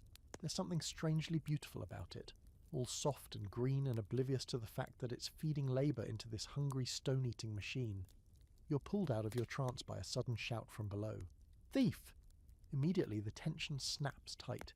You scramble down the scaffold along with the others, heart pounding more from the sudden shift in tone than any real urgency. The crowd is forming around a young worker, barely more than a boy, caught red-handed with someone else's pouch. The foreman's already yelling. The boy is crying. You recognise him. He helped unload timber last week. Quiet. Quick with a joke. Always kept his bread wrapped in linen to keep the bugs off. Now he's on his knees in the mud, begging. The rules here are simple. Don't steal. Not because of morality, but because of what it does to the already fragile peace among the crews. You can work exhausted. You can work sick. But you can't work when no one trusts the guy next to them. Stealing breaks that invisible thread that barely holds everything together. The foreman doesn't even look surprised. He spits in the dirt and waves toward the gate. Gone. Now. No formal punishment. No trial. Just exile. And out here, being turned away from the camp is a death sentence, even if no one says it out loud. The boy doesn't argue. He just stands, trembling, and walks out past the half-built tower and into the trees. He never looks back. The rest of you just go back to work. That's how things are here. Back on the wall, the mood is heavier. People speak in low voices. Eyes flick sideways. Everyone's a little quieter. You deliver the rest of the stew, but no one jokes anymore. You feel the weight of what you've seen, like another stone added to the pile already resting on your shoulders. You think about how precarious this life is.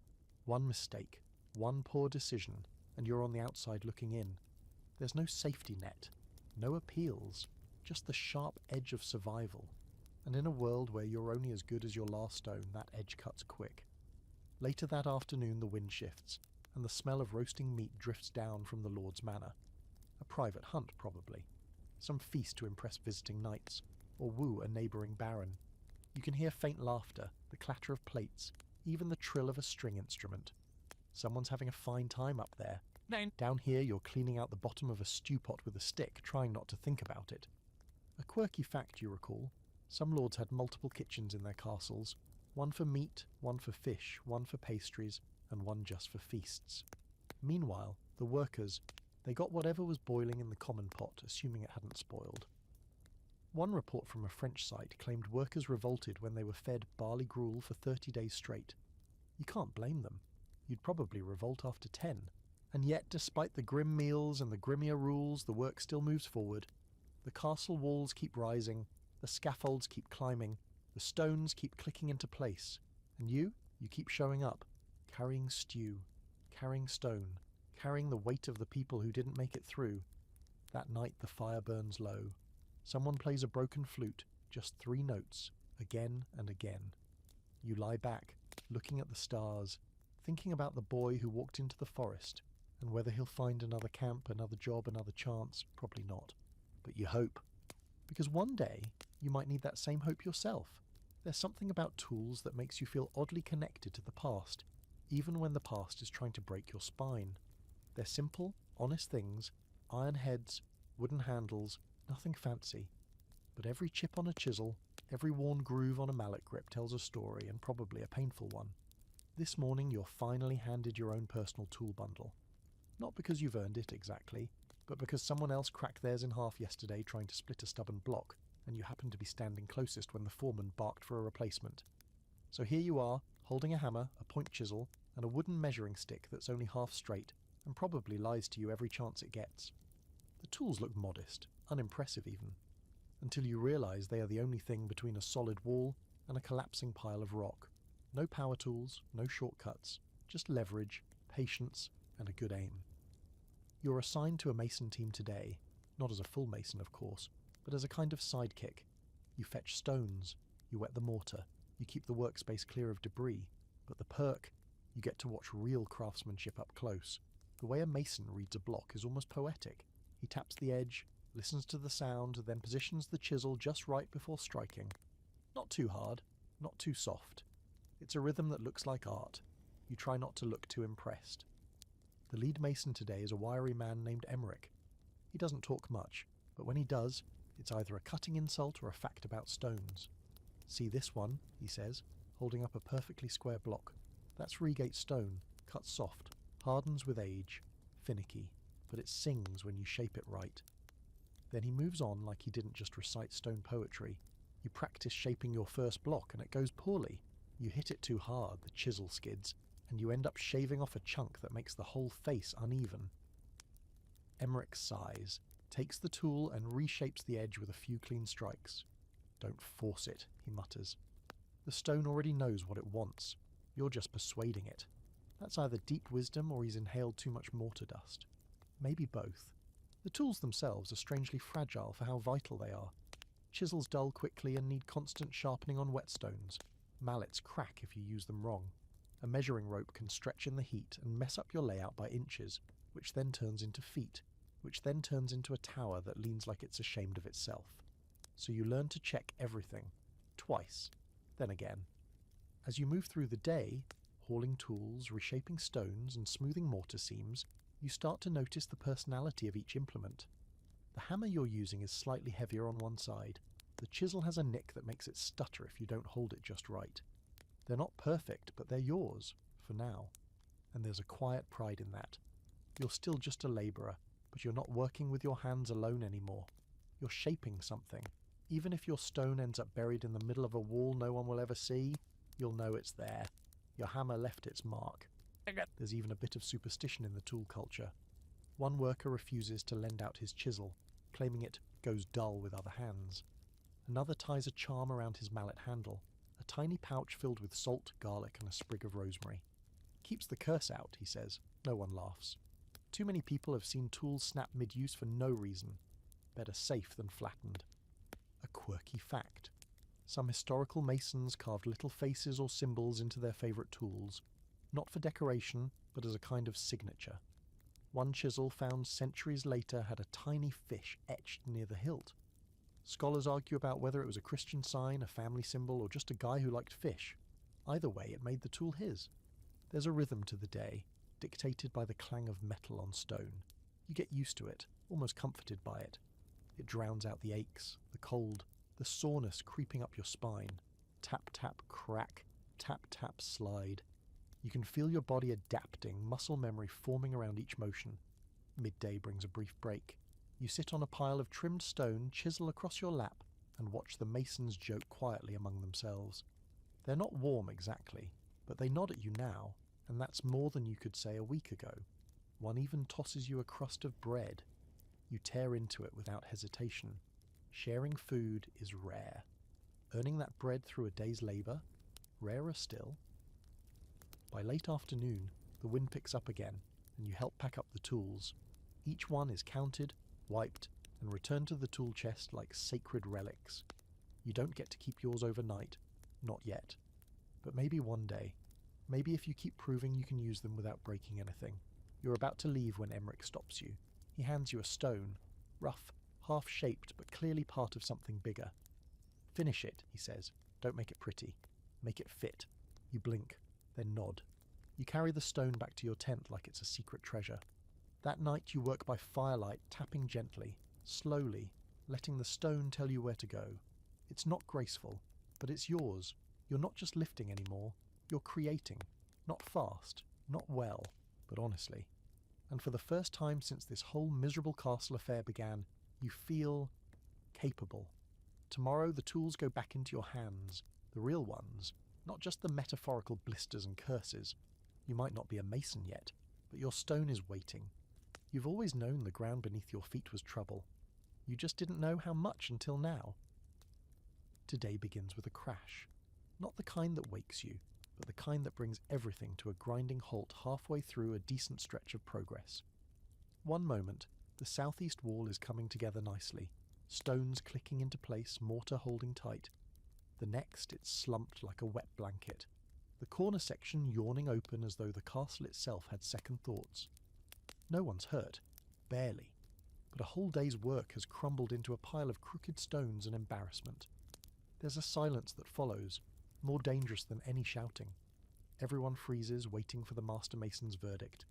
He approaches slowly, eyes narrowed, one hand trailing along the fallen wall like he's examining a body for signs of betrayal. Water, he mutters finally, water in the base. And just like that, your new job for the week is digging holes around the castle instead of in it. You're on drainage duty now, which in theory sounds like problem solving. In practice, it's you and a shovel and several deep puddles that smell like rotten eggs and disappointment. You're told to find where the water's collecting and help it go away. That's the entire instruction. Medieval engineering at its finest. So you dig beside the fallen wall, you dig behind the storage shed, you dig into what appears to be solid ground until it squelches and collapses into a mini well. Every new hole reveals the same problem, water pooling just below the surface, waiting for its chance to wreak havoc. The land around the castle site is gently sloped, just enough to let water roll down toward the centre and collect beneath the very foundations you're trying to keep dry. It's a common problem in medieval builds, especially when someone decides the perfect place for a castle is a scenic patch of land between two convenient creeks. Beautiful, yes. Practical, not remotely. The master mason spends the afternoon pacing and arguing with the foreman about grading and soil stability. You overhear snippets, something about clay not draining, something else about needing a French drain. You don't know who this French guy is, but you already don't like him.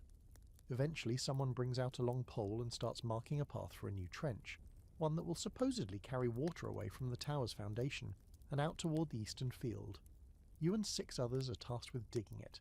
It's about a foot wide, 2 feet deep, and somehow always collapsing in on itself before you can line it with anything. And here's the kicker. There's no lining available.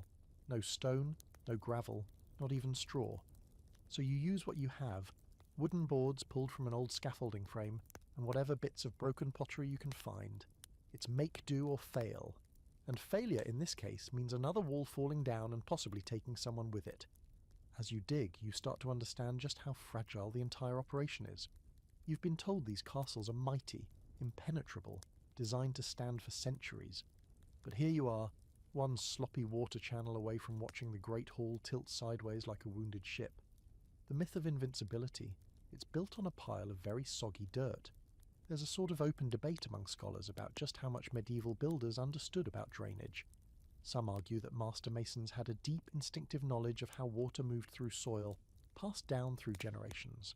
Others believe they learned mostly through disaster. Build, flood, rebuild, repeat. Judging by your current mud-streaked arms, you'd say the disaster method is still alive and well. You learn to identify the different types of soil. Sandy patches are ideal. They let water run. Clay is the worst. It clings to your shovel, holds water like a cup, and smells like the inside of an old boot when disturbed. You grow to hate clay.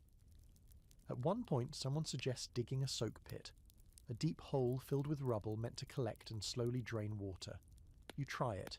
It floods within an hour. The master mason says you picked the wrong spot. You'd like to pick his spot, preferably off a ledge. Midway through the day, it starts to rain again. Of course it does. Not a downpour, just that sneaky drizzle that soaks everything while pretending to be harmless. You keep digging, boots squelching, sleeves stuck to your arms. The trench walls sag inward, and you scramble to keep the channel open, sloshing buckets of water out with whatever you can find. Helmets, mostly. One poor apprentice actually slips into the pit and emerges looking like a creature from a cautionary tale. Despite everything, some progress is made. A portion of the trench holds. Water starts flowing sluggishly toward the eastern slope. Someone cheers. You allow yourself the smallest nod of satisfaction before a stone block nearby shifts ominously, reminding everyone that the job is far from done. And that's the thing with castle construction. It's never finished. Even the parts that seem done need constant maintenance. Mortar cracks, drainage fails, foundations settle unevenly. Nature doesn't stop fighting just because a wall went up. You realise that castles aren't permanent. They're persistent. There's a difference. Back at camp that night, you share a fire with a man who claims to have worked on a castle that sank. Not crumbled, sank. Straight into the marsh it was built over. They tried laying logs under the base, he says, eyes wide. Just floated off like a duck pond. He laughs, toothless and wheezing. You laugh too, because the only other option is screaming. A fringe theory one of the masons brings up over dinner is that some castles were built with deliberate flaws in the drainage, on purpose. The idea being that regular repairs kept workers employed and masons relevant. Can't fix what's perfect, he says, chewing his bread with menace. It's probably nonsense. But given how often the site breaks itself, you wouldn't be surprised. As the fire dies down, you stare into the embers and think about water, how it moves, how it seeps into cracks, how it brings down stone over time. It's the quiet enemy. No battering ram, no siege tower, just patience. Tomorrow you'll finish the trench or start another one. Either way, the ground will keep testing you, and the only thing between a proud, tall castle and a puddle of regret is you and a very tired shovel. By now you should know better than to think anything here is permanent. But even still, you're not prepared for the moment when an entire wall decides it's had enough and just gives up. It starts with a sound, not a dramatic rumble, just a low crack, like someone snapping a thick stick nearby. You're kneeling at the base of the north curtain wall, helping wedge smaller stones into gaps in the mortar seams. Humble, mindless work, and you glance up. Nothing. The wall stands tall, damp in the morning light, casting its usual long shadow. Someone above you is muttering and dragging a rope behind them. Normal. Everything feels normal. Then another sound. Crack pop. The third noise isn't subtle. It's a boom, not from the sky, but from within the wall itself, and suddenly the world jerks sideways. Masonry bursts outward like someone punched the castle in the stomach. You barely have time to roll before a curtain of stone cascades down in a roar of dust and chaos. A section, maybe 10 feet wide, 15 feet tall, detaches and falls in one massive groaning slab, exploding on the ground beside you. The noise is incredible. The air fills with choking dust. Everyone screams. You're lucky. You know that right away. You were just far enough to escape the worst of it. Your leg is bruised, your tunic ripped, but you're alive. Some aren't so lucky. One of the younger workers was on the scaffold section that went with the wall. You see him, half buried, legs twisted at the wrong angle, blood pooling fast. A couple of men dig him out and carry him off. He's breathing barely. You don't ask what happens next. You don't want to know. Panic gives way to silence, then shouting, then blame. The foreman screams about poor stonework. The master mason yells about bad mortar. Someone blames the weather. Someone else accuses the quarrymen of delivering brittle stone. There's yelling about the trench you helped dig last week. Apparently water had pooled behind the wall base, softened the foundation, and pushed the whole thing outward. One guy actually throws his gloves down and walks off the site altogether. You hear later that he returned after supper. No one leaves for real, not unless they're carried out. The next few hours are chaos. The wall is blocked off. Workers are reassigned. You get sent to salvage, picking through the rubble to see what can be reused and what has to be tossed. Most of it is junk now, cracked, chipped, useless. You stack the big pieces to one side, try not to look too long at the blood on some of them. Disasters like this aren't common, but they're not rare either. You're reminded of a story someone told by the fire a few weeks ago, about a castle in Brittany where the central tower collapsed during a wedding. Dozens killed. The Lord's brother among them. The Lord supposedly ordered the builder's hands removed as punishment. Hard to hold a chisel after that, the storyteller had said, smiling without humour. There's no punishment today, just silent rage. The master mason walks the perimeter like a ghost, examining every joint in the surviving wall. His lips move. You can't hear what he's saying. Probably prayers, or curses, maybe both. As you dig through the debris, you begin to appreciate how delicate this whole operation really is. A castle wall isn't just stacked stones. It's a system, a balance of weight, pressure, shape. The stones are supposed to lock together like puzzle pieces. If one slips, or if the mortar fails, the pressure shifts, and suddenly you've got a pile of what used to be security.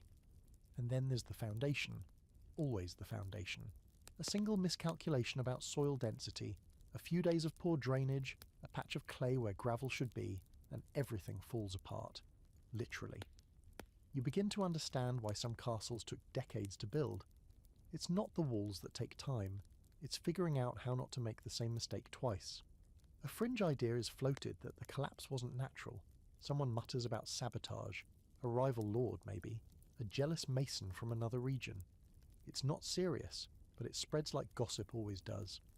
Suddenly everyone's looking at everyone else with side eyes and muttered suspicions. Nothing comes of it, of course, but the tension lingers. A broken wall is one thing, a broken crew is another. Cleanup continues well into the afternoon. You help stack fallen timbers, sort through shattered mortar, and dig out nails from the ruined scaffold section. There's a heavy finality to it. Like the wall didn't just fall, it gave up. Later, a new plan is drawn. The rebuilt section will be reinforced. New stone, deeper foundation, more care taken with drainage. The master mason insists on hand-checking every block. The process, he says, will take longer, but will not fail again. You can almost believe him. Almost.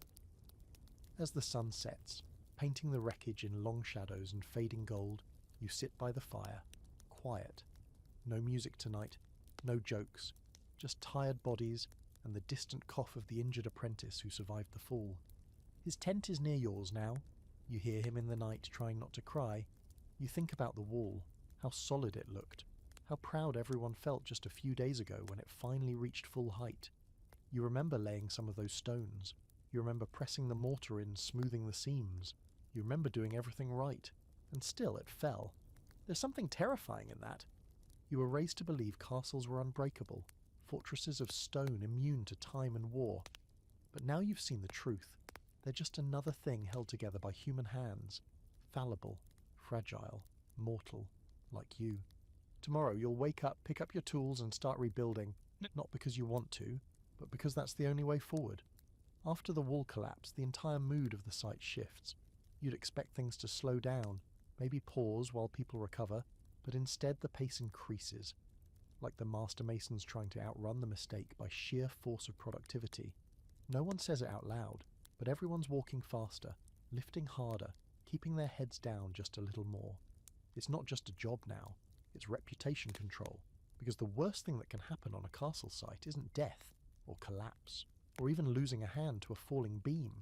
It's a lord losing confidence in the people building his very expensive, very symbolic fortress.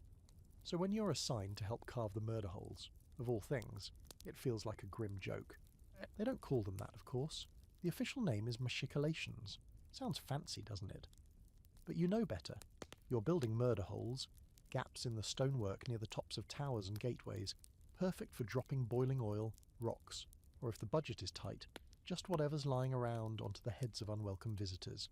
You'd laugh if you hadn't just seen a wall fall down by accident. Now the idea of aiming destruction seems wildly ambitious. You're working up high again, near the top of the East Tower. The scaffolding has been rebuilt, thicker this time, sturdier, with new braces and extra lashings. That doesn't make it feel any less rickety under your boots. You haul a fresh-cut stone block into position, guided by a mason named Gilles, who has 2 fingers permanently bent backward from a pulley accident, and an attitude that suggests the accident somehow made him stronger. The murder hole construction is delicate. You're essentially building a gap within a wall, without weakening the wall itself. That means precise angles, tight seams, and careful measurements. Each hole must line up perfectly with the overhanging platform above. You need enough space for a soldier to aim through, but not so much that enemies could shoot back. It's like designing a weapon while pretending it's just another decorative feature. The process starts with chiselling out a trough between 2 wall segments. It has to slope downward and inward so whatever gets dropped will fall forward, right where attackers will be clustered. The masons check the pitch of each hole using plumb lines and measuring rods. You just haul buckets of stone chips away and try not to think about what it'll be like if someone ever actually uses these things for their intended purpose. It's eerie work, not just because of the name, but because of the implication. Up until now, the castle has been about protection.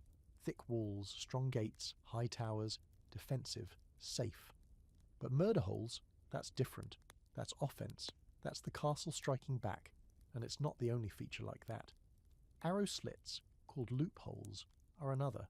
They're narrow from the outside but widen toward the inside, giving archers a wide range to fire while remaining almost invisible to attackers.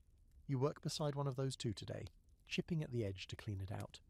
The apprentice helping you keeps sticking his arm through it like a child testing a mouse hole. He stops when Gilles glares at him. You learn a lot about violence while laying stone, not just the kind that comes from war, but the kind that's built into the very design of a castle. The spiral staircases inside towers.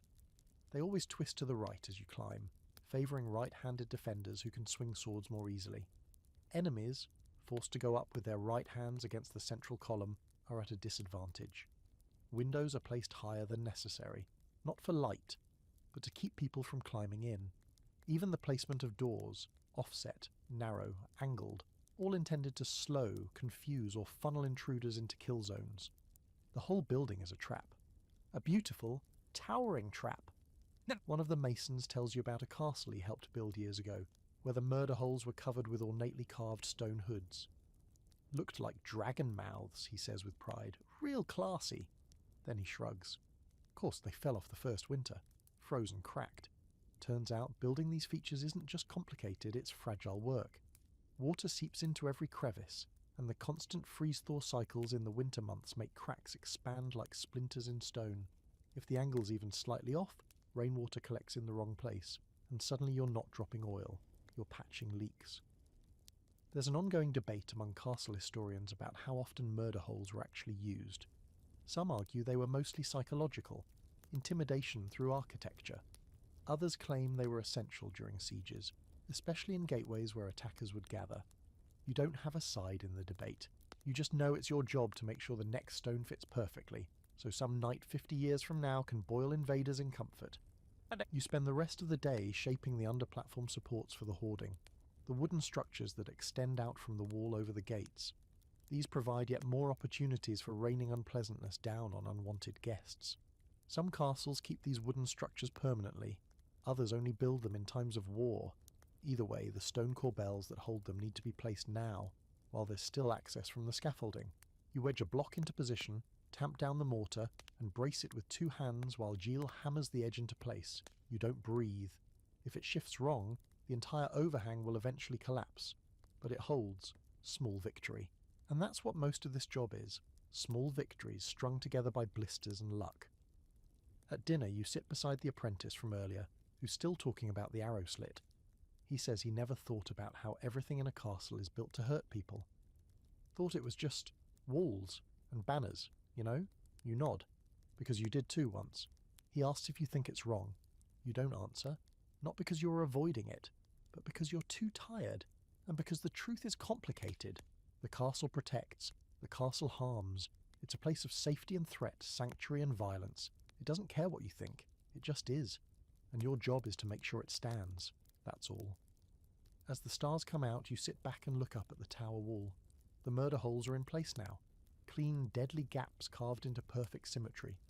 It's unsettling how good they look, and it's worse when you realise you're proud of them. You've heard a lot of jokes since this whole castle thing started. Mostly dark, often tasteless, always delivered with that dry edge only bone-tired men can manage. But there's one that never fails to get a laugh. Where do they keep the Lord's sisters? Is not even really a joke, just a question. But every time someone asks it, usually while up to their elbows in mortar, someone else chuckles and mutters, wherever gravity decides. Today you find out just how true that is, because today you're assigned to latrine duty. Castle plumbing, in all its early medieval glory. You thought you were done with trenches. You were wrong. You start the morning by hauling a heavy wooden panel up to the upper levels of the keep, a platform that will one day be the Lord's private chamber. It's still exposed for now, all beams and scaffolding and wind. But already the design includes a narrow overhang projecting from the wall, boxed in on 3 sides with a small square opening in the floor. That, you're told, is the guardrobe. A fancy name for a very basic idea. You crouch beside it, peering down through the hole. There's no bucket, no pipe, no magical channel to whisk things away. Just air. A long drop to the ground below. Or, if the builders are feeling ambitious, a small stone chute that angles the waist outward, away from the wall. Which is polite, you suppose, assuming anyone walks along that side of the castle. The master mason points at the opening, then at a pile of stones, and tells you to get to work sealing the corners with mortar so nothing leaks inside. That's the thing no one thinks about. Castles are supposed to keep things out, but sometimes they fail to keep the worst things in. Rain, rodents, stink, you name it. So you start mixing the thickest, stickiest mortar you've ever seen and trowel it into the gaps around the stone chute. The smell hits you before you realise why. Someone used this guardrobe already, as in, recently. Probably the same noble who toured the site yesterday and just had to test the facilities. He didn't even wait for the walls. You gag, you work, because that's the job. Most people romanticise castles. Majestic halls, roaring fires, soaring towers. No one thinks about the sewage. But it's here, hiding in the corners, soaking into the stone, creating problems that last for generations. You've heard rumours of old castles that were abandoned because the drainage failed and the cellars flooded with years of, well, consequences. There's one worker who swears he helped dig out an ancient latrine pit in Normandy and found bones in it. Not human, thankfully, just chicken. Though the implication is someone once tried to dispose of lunch in the same place as everything else. Waste not, want not. There's no centralised sewage system, of course. That kind of luxury won't show up for centuries. For now, every castle has to make its own arrangements. Some have chutes that drain into cesspits, deep holes dug away from the main foundation. Others just let the waste fall straight down the outer wall, often into a shallow trench. Over time, the smell becomes part of the architecture. You're beginning to suspect that smell is what gives castles their authentic historical vibe. Later in the day, you get reassigned to the lower levels to help build a second garderobe meant for the garrison. Less private, less elevated, much worse. This one feeds into a pit you dug last week and didn't realise why you were digging it. Now you know. You lower in the last of the stone lining, angling the floor slightly so liquid runs toward the outlet. Someone helpfully reminds you that if it backs up during rain season, the garrison will be sleeping in a swamp. You love your job. And then there's the bucket system. Not all parts of the castle will get fancy stone chutes. For the kitchens and workshops, it's often just a bucket behind a screen, emptied when full, hopefully. Today, you help carry one of those buckets out of the carpenter's tent. You don't ask why it's full already. You don't make eye contact with the man who hands it to you. You just carry it down the slope and dump it into the refuse pit, gagging all the way. You start to realise how important location is. Not just where the guardrobes are, but how the wind moves around them. No one wants the Lord's bathroom dumping into the same breeze that wafts across the banquet hall. There's a science to it. Airflow, slope, gravity. You didn't think you'd spend part of your life doing wind math for poop logistics, but here you are. You also learn the grim irony of the word guardrobe. It literally means guarding clothes. The idea was that hanging garments in or near the latrine chute would keep moths away, because of the strong ammonia scent. Sure, you'll try that next time your tunic gets holes. Just tuck it next to a stone funnel of medieval human waste and hope for the best. There's debate among modern historians about how often guardrobes were cleaned. Some think castle staff maintained them regularly. Others argue they were largely ignored until they became unbearable. Judging by the stains and smells still embedded in some of the older towers, you lean toward the second theory. There's also evidence that sometimes pits were sealed off entirely, and a new one dug beside it. Less maintenance, and more abandonment with dignity. As the sun begins to set, you find yourself staring up at the castle's outer walls, tracing the tiny openings you now recognise as waste chutes. From afar they look harmless, just narrow slots in the stone, but you know what's behind them. You helped seal those walls. You laid stone so future nobility could relieve themselves in comfort. It's a strange feeling. You helped build the murder holes and the toilets, the weapons and the waste. That's the reality no one puts in the songs. The castle isn't a clean monument, it's a machine. A complicated, messy, stinking engine of control and survival. And tonight, when you sit down near the fire and someone jokes again, where do they keep the Lord Sorrel? You just laugh along. Because you know. You built the chute. There's a section of the castle the others call the spine. It's not on any plan, not marked in chalk on a board, and certainly not labelled on the master mason's wax tablet. But everyone calls it that. Quietly, half seriously, as if the structure itself has grown bones. The spine is the stone staircase winding its way up the tower's inner wall, one step at a time, in a slow spiral so tight it makes your head spin just looking at it. And today, lucky you, you're assigned to work on it. Staircases seem simple, you walk on them. That's the full relationship most people have. But building a medieval spiral staircase is like stacking frustration on geometry, and balancing the result on top of more frustration. The first thing you learn is that each step is its own beast. Each one is cut individually, by hand, from thick blocks of stone and then shaped into a wedge. The narrow end connects to the central newel post. The fat end curves outward to become the tread. You're given a stack of partially cut stones and a chisel, and told to help refine the shape of a few. The mason overseeing the work, a heavy-set man named Branrick, hands you a wooden gauge and says, "If it doesn't match this curve exactly, we throw it down the hill." You squint at the gauge. It looks like a slice of bread with one corner missing. How this determines step perfection is beyond you, but you nod like you understand. For the next few hours it's a game of trial and error. The wedge needs to be just right, the angle precise. A single miscut means the step won't sit flush against the previous one, and that means a trip hazard, which is bad enough for your average peasant, but devastating if you're a knight in full armour trying to sprint up or down during a siege. And then there's the central column, the newel. It's a solid core, thick with history and importance. Every step plugs into it, like ribs into a spine. Some castles have hollow newels, sometimes even with secret staircases inside. Yours doesn't. Yours is a solid block of immovable pride, and the masons revere it like a sacred totem.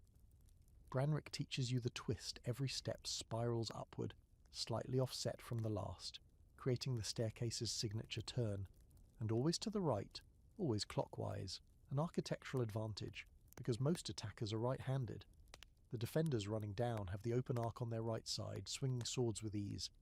Attackers coming up have their sword arms trapped against the inner wall. Clever, vicious design. You begin helping the team set the lower steps. Each one is seated in mortar, tested for weight, and adjusted with a small lead hammer until it's level. Then the next one is added above it, overlapping slightly. It's not fast, it's not fun, it's fussy. You carry buckets of mortar, haul stones, and wedge your body into the spiral space to help brace things from below. At one point, Branrick yells down from above, "If you drop that, it's bouncing all the way to the kitchen."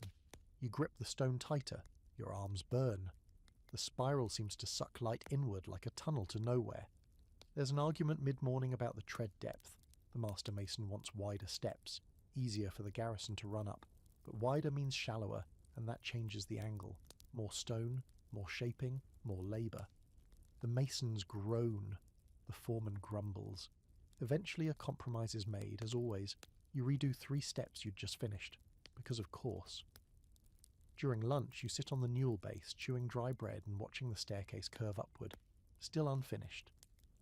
One of the apprentices sits nearby and tells a story about a spiral stair that twisted the wrong direction, left-handed, accidentally. The lord of the castle apparently didn't notice until he was halfway through building. He was left-handed himself, so it actually worked for him. But when his brother came to visit and couldn't fight his way up the stairs during a skirmish, well, awkward inheritance situation. You ask what happened. Stairs stayed. Brother didn't, the apprentice says with a shrug.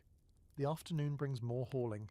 You help raise a finished tread using a pulley rig, one of those medieval contraptions that makes everything feel like it's about to snap. The rope creaks, the stone sways. You and 2 others try to guide it into place as it dangles stubborn as a mule. Finally it lands. Not smoothly, not gracefully, but it lands. You feel every muscle in your back protest.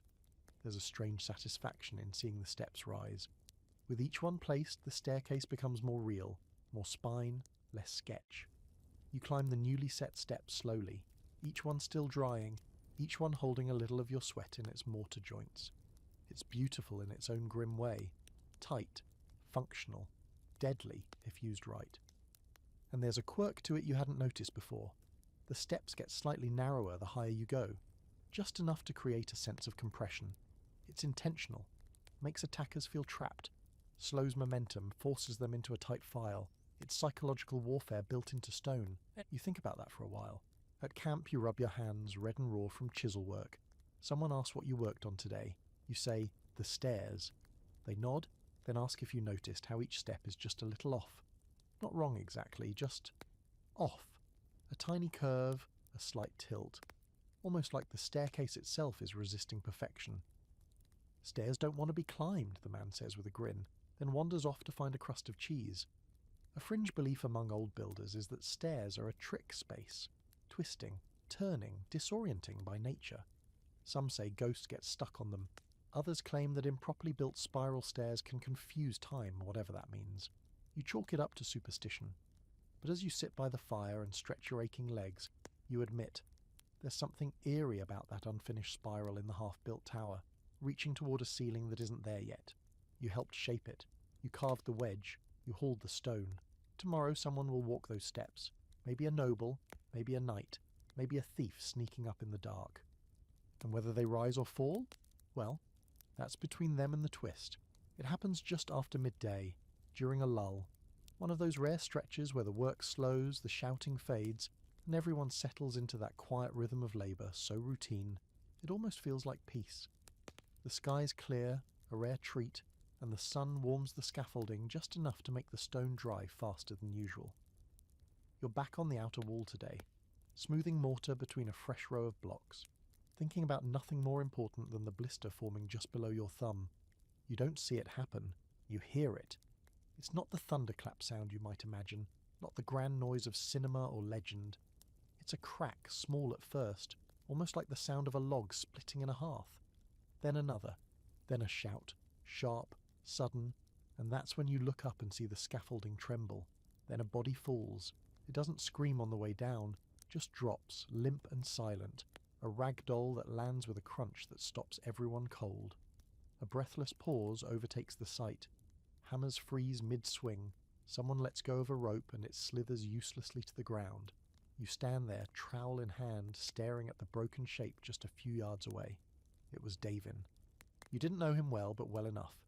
He worked with the hoarding crew, always tied his tools to his belt with bits of coloured rope, yellow today. It's still there, fluttering around his waist like a flag of surrender. The master mason arrives a moment later, red-faced and shouting, asking for witnesses. No one speaks at first. Then someone mumbles, "The plank gave out." Another swears he saw a knot loosen on the lashings. A few just shake their heads. No one's sure. The only thing certain is that Davin is dead. And then come the questions. Did he tie off? Was the scaffolding inspected? Was it built by the right crew? None of those questions matter now. You're sent to help carry the body, carefully wrapped in canvas, away from the build site. Not out of respect, out of practicality. No one wants death lingering near the walls. You and another worker lift the bundle and walk it to the edge of the woods. A shallow grave will be dug later. No ceremony, no priest. Just a hole, a marker if someone remembers, and maybe a whispered name if anyone can still say it without breaking. You return to the wall, your arms shaking. Not from the weight, but from something colder, something heavier. Death isn't new here. You've seen crushed fingers, split hands, even a man lose a foot to a dropped beam. But this is different. Davin was young, fast, careful. If he could fall, anyone could, including you. There's a strange silence after, the kind where people start moving again, but no one speaks above a whisper. Work resumes, because it has to, but everyone moves differently. Slower, more deliberate, with a wariness that wasn't there before. You keep checking your footing. You test every plank before stepping. You triple-check the knots on the pulley ropes. You're assigned to help patch the wall section Davin was working on. There's a dark smear on the stone below, blood or mortar, maybe both. You scrub it with water before you start. No one tells you to. It just feels necessary. A veteran stonemason nearby breaks the silence with a half-muttered story about a castle build he worked in Wales, where 3 men died in 1 week. 1 fell, 1 was crushed, 1 vanished. Just disappeared. Thought he went home. Then we found his body under the lime pile. No one noticed. He doesn't laugh. No one does. That's the truth no one puts in the stories. Every castle wall has a body count. Not from battle, from building. And yet there's no record. No plaques, no lists. These workers don't get statues, just unmarked graves, buried in the shadow of the thing that killed them. There's a debate among historians, always is, about how dangerous castle construction really was. Some argue it wasn't that deadly, pointing to surviving payroll records and guild protections. Others say the silence itself is proof. You don't write down every cracked rib, every crushed finger. You don't note every man who limped home and never returned. But you live it. You feel it in your spine each time you climb a scaffold, in your hands when a stone slips, in your gut when someone doesn't show up for dinner and no one asks why. You finish patching the wall just before sunset.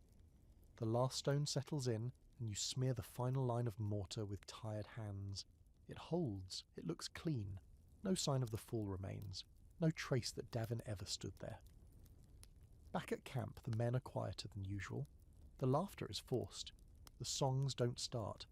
1 man drinks too much and throws up behind the water barrels. Another just sits and stares at his hands. You join the circle by the fire, but no one talks about what happened. Not directly. Not yet. You lie down early, staring at the stars, your muscles still aching, your fingers still raw. You try not to picture it. The fall. The stillness. But your mind replays it anyway. You wonder what Davin dreamed about when he started here. Maybe he thought he'd be a mason one day. Maybe he wanted to save enough coin to marry, buy land, raise pigs far from all this. Maybe he just didn't want to die forgotten. You think of the tower he helped build, the steps he helped carve, the beams he raised, and now the wall holds without him.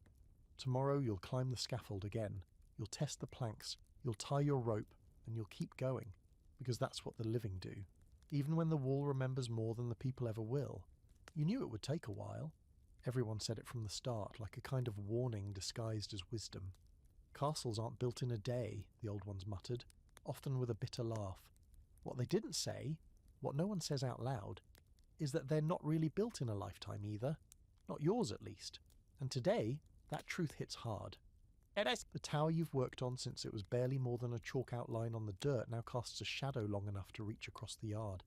Its shape is finally, truly visible, an actual thing, not just a dream wrapped in scaffolding. But even as it rises, the rest of the castle stretches endlessly outward, unfinished walls curling around foundations, half-dug cellars sitting like pits in a battlefield. The gatehouse isn't even started yet. The curtain walls are 2 years behind schedule. The stonemason you started with is already dead, and the apprentice who replaced him barely has stubble. You're standing in the middle of what might be one of the largest projects of your generation, and you're beginning to realize you'll never see it finished. That stings more than you expected. Not that you ever thought this would be quick work, but there's something about actually feeling it, feeling your own limits up against the sheer weight of this place, that grinds down your sense of purpose. You're not building a castle, you're building a part of one, and someone else, maybe your own son or someone else's grandson, will finish it. Maybe. It's a multi-generational build, the kind of endeavour that outlasts its own workers, the kind of thing where timelines are measured not in months or seasons, but in decades and dynasties, and in this moment, you don't know whether to feel proud of that or exhausted by it.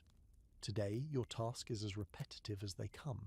You're working on the battlements, setting capstones along the top of the outer wall, shaping each one into that classic jagged silhouette, crenellations, up, down, a pattern of stone teeth meant for archers to duck behind while returning fire. You shape, set, smooth, and move on. The sun arcs overhead, a cloud passes, then another, and you're still standing on the same wall, nudging a block into place with a chisel and a soft grunt. Beside you, a much younger worker hums a song you don't recognise. He doesn't speak much, only started last week. Doesn't even know the names of all the tools yet, but he smiles a lot. He asks questions. He looks up at the tower with the kind of wide-eyed hope you remember having once, before the injuries, before the funerals, before the realization that you'd spend years building a castle that might never host a single feast. He asks how long until it's done. You shrug. He pushes. 5 years? You laugh. Not meanly, just at the idea. 10? You shake your head. 20? You look up at the tower, now maybe halfway done, and murmur, if you're lucky. He's quiet after that. The hum stops. To lighten the mood, you tell him about the castle in Normandy that was started under one king and finished under his great-grandson. Took nearly 90 years, changed hands 3 times. Half the workers died before the curtain wall was complete. Another castle in England took 124 years to finish, and even then, only because a war forced it to be. Build faster or die trying, you say, trying to make it sound like a joke. It's not. There's an open debate among the crew these days about whether this castle will ever be finished. The lord who commissioned it has already aged since breaking ground. He visits less often. His son, when he shows up, walks the grounds with a kind of distracted frown, clearly less enchanted by the idea of stone walls and murder holes than his father. You've heard whispers that the money's tight, that priorities have changed, that the project might be scaled back or abandoned, but you keep working, because what else is there? There's a strange comfort in the work, even now. The act of building something bigger than yourself, something that might stand long after your bones are dust. That's the hope, anyway. You remember your first day, when you carried buckets of lime with trembling arms and thought this place looked like a battlefield. It still does, in some ways, but now the chaos makes sense. The walls curve for a reason. The scaffolding creaks in familiar patterns. The stones feel like they belong in your hands. A quirky fact comes to mind. Some castles were never meant to be finished. They were political statements, built just enough to show power, then left as noble ruins. Some historians believe a few lords exaggerated their building timelines on purpose, knowing the process of construction kept people loyal. As long as the walls kept rising, the dream stayed alive. You wonder if that's what's happening here. If the point isn't to finish the castle, maybe it's just to build it, to show that the Lord has resources, influence, a vision that stretches into generations. You look over the wall, across the fields to the distant road. A supply wagon approaches slowly. It's led by a man older than you, wearing a patched cloak and looking more like a walking shovel than a human being. He waves as he passes. You wave back. Another stone goes into place. Another inch of wall rises. The wind picks up slightly and you can feel it cutting through the crenellations, just the way it's supposed to, channeling wind so arrows can fly truer, so archers can breathe without being exposed. It's working already. Even half-finished, the castle is learning how to be what it's meant to become. At the end of the day, you climb down from the wall and wipe your hands on your tunic. You feel the weight of your tools in your pouch, the dull ache in your knees, the slight limp from an old drop that never quite healed. You walk past the tower. It's bigger now, still not done, maybe never will be. But you touch the base stone as you pass, fingers trailing across a spot you helped shape, helped place, helped mortar into history. You nod, then keep walking. The irony hits you just after lunch as you're hoisting a bundle of freshly cut timber toward the new hoarding platform and squinting at a distant speck on the horizon that's slowly, very slowly, getting bigger. Because after years of this back-breaking, knee-snapping, spirit-grinding construction, after 1,000 days of scaffolding, stonework, scaffolding again, mortar mixing, drainage failures, weather delays, and the occasional death by falling object, the castle is finally starting to resemble the thing it was meant to be, and someone's already coming to tear it down. You don't panic, not at first. That takes a few minutes.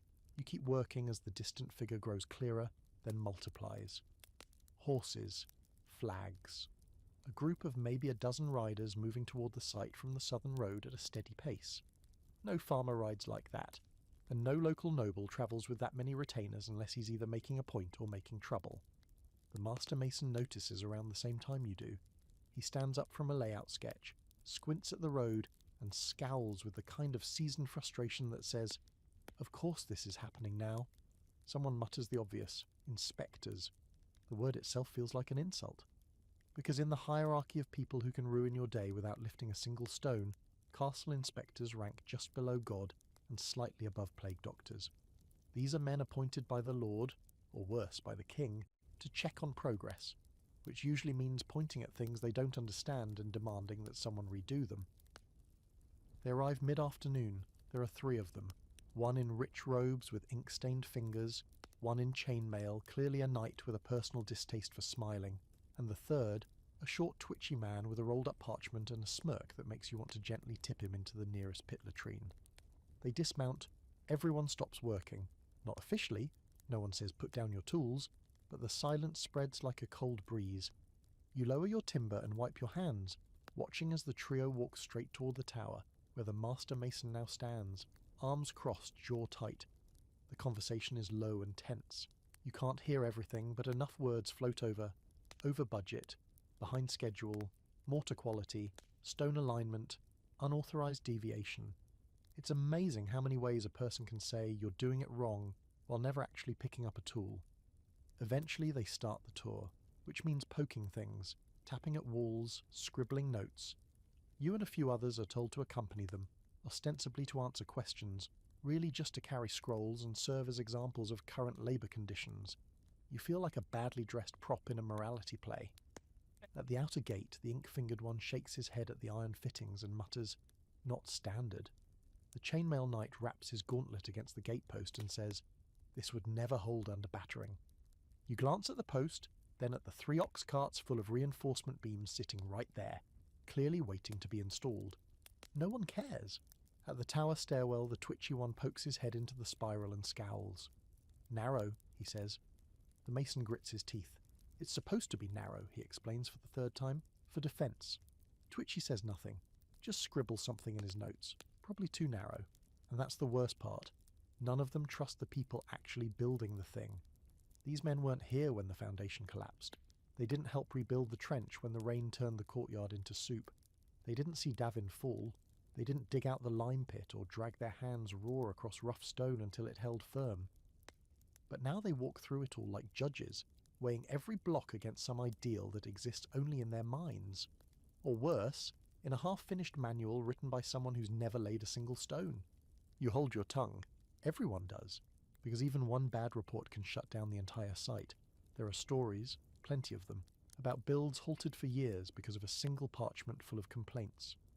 One castle was abandoned because the inspector claimed the moat was too shallow for dignity.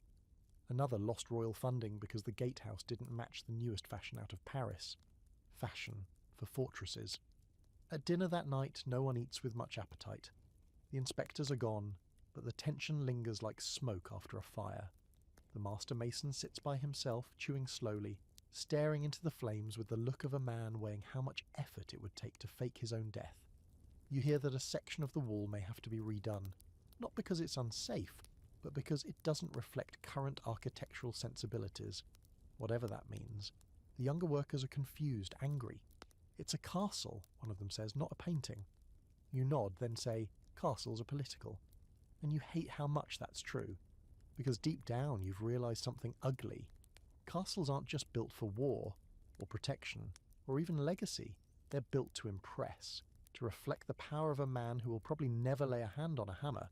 And if that man changes his mind, if the trends change, if the inspector wants a round tower instead of a square one, well, you'd better start chiselling.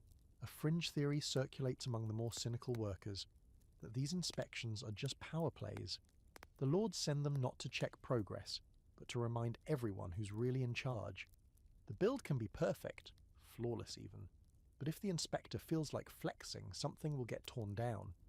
There's an older mason, silent most days, who breaks his quiet tonight just long enough to say, "Built the same gate 3 times. 3rd one was identical to the first." Then he goes back to his bread. No one says anything after that. Later, as you roll into your straw bedding, you stare at the canvas above you and wonder how many of the stones you've touched will survive the next week, the next month, the next inspector. Maybe none. Maybe all of them. You'll keep building either way, because that's the job. Lay the stone, watch it fall. Lay it again. You've built walls, you've climbed towers, you've nearly frozen in the rain, nearly passed out in the heat, and have enough calluses on your hands to qualify as armour, but nothing, and you mean nothing, has prepared you for what it's like working inside the kitchens, not eating in the kitchens, working, building them. Because while the rest of the castle gets the glory, the towering keeps, the fortified gatehouses, the murder holes and grand halls, the kitchens are where the chaos lives. And it's a whole different kind of nightmare. The smell hits you first. Not because it's bad, though give it a few weeks of heavy use and that'll change, but because of the combination. You're laying the stone hearths while the cook staff is already moving in. Someone insisted on finishing construction in phases. So now you're wedging stones into place while geese flap around your knees and a furious woman with flour on her eyebrows screams for firewood. It's like building a bakery in the middle of a battlefield. The kitchen itself isn't just a room, it's an engine. Huge fireplaces along one wall, each big enough to roast an entire boar. A raised hearth in the centre with room for multiple pots, 2 baking ovens recessed into thick stone niches, and racks already being installed for spits and grates. Smoke hoods overhead, though they're mostly decorative for now because the chimney hasn't been fully lined and still puffs out the occasional ghost of soot when the wind shifts. Your job today is to finish the drainage channels carved into the floor, because no one wants to work around ankle-deep grease. The design is smart, angled grooves running toward a central trench that leads to a pit outside the wall. You shape the stone so the angles are just right, every shallow slope guiding the liquid waste out and down. And all the while the cooks are hovering, complaining about the dust, the tools, the noise. You try not to take it personally. Someone dumps a bucket of offal near the unfinished drain, and the smell that rises makes your nose retreat into your skull. You keep working. The thing about kitchen construction is that it's all about fire and flow, heat and movement. Unlike the chapel or the tower, where symmetry and weight rule, the kitchen is governed by utility. Everything must be reachable, cleanable, durable.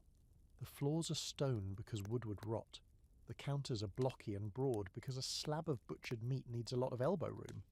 Even the windows are placed high, not for light, but to stop the sun from cooking the cooks. There's a moment in the afternoon when a sullen boy tries to light one of the hearths for testing. The chimney immediately backdrafts, and the entire kitchen fills with smoke in under 10 seconds. You drop your tools and crawl out on hands and knees, eyes streaming, lungs screaming. The boy disappears, likely to be punished by someone whose title starts with master and ends with cook. No one speaks of it again. But for the next hour, the whole kitchen smells like a burned blanket. You help carve a new slot near the oven for a bellows system. 2 long wooden tubes with leather hinges that'll be used to fan the flames. You chisel out the opening slowly, carefully, while a wide-eyed assistant beside you whispers that sometimes bellows catch fire. You nod, not sure whether he's warning you or just sharing trauma. A quirky fact: in some large castles there were multiple kitchens, one for meats, one for bread, one for pastries, and even a separate boiling house for broths. It's less about convenience and more about fire control.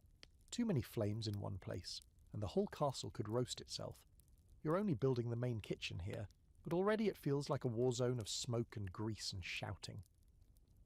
There's a brief debate in the afternoon about the kitchen's wet wall, a section of stone that will eventually hold the sinks, or rather, the stone basins that function like sinks. No plumbing, of course, just holes in the bottom and a channel that lets water drain outside. The question is whether to line the back with lead sheeting. Expensive, yes, but it prevents water damage, or at least that's the theory. The foreman vetoes it. Too costly. Let the mortar soak, he says. You say nothing, but you know that means whoever cooks in here is going to have a mildew problem within a season. Still, you finish carving the basin's edges and help fit it into the wall bracket. It's a beautiful thing. Smooth stone, cool to the touch, hollow just enough to hold water but sloped for the runoff. You wedge it into place, smear mortar along the seam and watch as the light hits it just right. The first sink. One day, someone will wash vegetables here, or a pig's skull. Either way. The pace doesn't slow as the sun lowers. The cooks now demand shelving. Hooks, storage for flour and lard. You help carve shallow niches into the wall and affix iron brackets with pegs. The iron is expensive but essential. You don't want someone's stew pot crashing to the floor mid-battle just because someone skimped on fixtures. And then there's the rat problem. Yes, already. You spot one late in the day, scuttling under a sack of barley stored in a corner that's still missing floor tiles. You point it out. The cook just shrugs. They were here before us. They'll be here after not comforting. A fringe belief some of the older workers have is that every kitchen has a rat king, not the creepy tangle of actual rats, but a kind of spirit, a rodent guardian. You feed it a scrap every now and then, or it curses your stew. Total nonsense, of course. But that night someone leaves a crust of bread near the unfinished oven, just in case. By the end of the day, you're covered in a layer of grime that smells suspiciously like onion stew and ash. Your tunic is stained, your hands are scorched from an accidental pot handle grab, and someone has written your name in flour on the hearthstone, likely as a joke. You don't wipe it off. You take a step back. The kitchen is still raw, unfinished, but it breathes now. The hearths flicker. The walls echo with motion. It's not beautiful. It's alive. And you built it. There's something strange about the chapel. Not just the way the air feels cooler inside the stone frame, or how the light cuts through the half-finished windows like it's searching for something. It's the silence. Unlike every other corner of the castle, where hammers ring and men curse and stones scrape against wood, the chapel hums with an almost unnatural hush. It creeps in the moment you step through the arched doorway. Even the most hardened stonemason lowers his voice here. Not because anyone told him to, because it just feels like you should. Your assignment today is simple. Install the carved lintels over the chapel doorway. Not spiritually significant. No fancy crosswork or relics. Just big, heavy slabs of decorative stone meant to sit above the entry and look impressively holy. Except, of course, they're too heavy to lift by hand, and the pulley rig nearby hasn't been tested in weeks. So the simplicity vanishes the moment you're ordered to climb the scaffolding and help guide the first block into place as it dangles mid-air, swaying like a pendulum with bad intentions. You climb slowly. The chapel is small compared to the rest of the keep, but tall, designed to make you feel small. The arch is already in place, carefully built by the master mason himself, with each stone cut to slot into the next like a puzzle. Your job is to help frame it with the lintel and decorative surround. But the block is swinging wider than expected, the rope creaking. You reach for it, hands outstretched, and for one long moment it feels like the entire stone is breathing, waiting to fall or settle. You steady it. It holds. Below you the work site is unusually quiet. No swearing, no barking orders. Just the occasional cough or creak of wood. Even the birds seem to avoid singing near the chapel. You know it's all superstition. Stone is stone, holy or not. But still, there's a pressure here you can't name. The chapel is part of the castle's larger message. It's not just a place to pray. It's a symbol of piety, of legitimacy, of divine right. The Lord might commission towers and gates to defend his land, but he builds a chapel to defend his soul, or more often to show everyone else that his soul is safe. Public holiness is just another wall to build. You secure the lintel into place, sliding wooden wedges around the edges to keep it steady until the mortar sets. A mason beside you adjusts the centre joint and mutters something under his breath. You can't tell if it's a curse or a prayer. By mid-morning, the sun finally finds its way through the narrow arched windows, streaking across the floor in dusty beams. You pause to look. The chapel is still a shell. No benches, no altar, just a bare floor and walls, but already it feels like something lives inside it.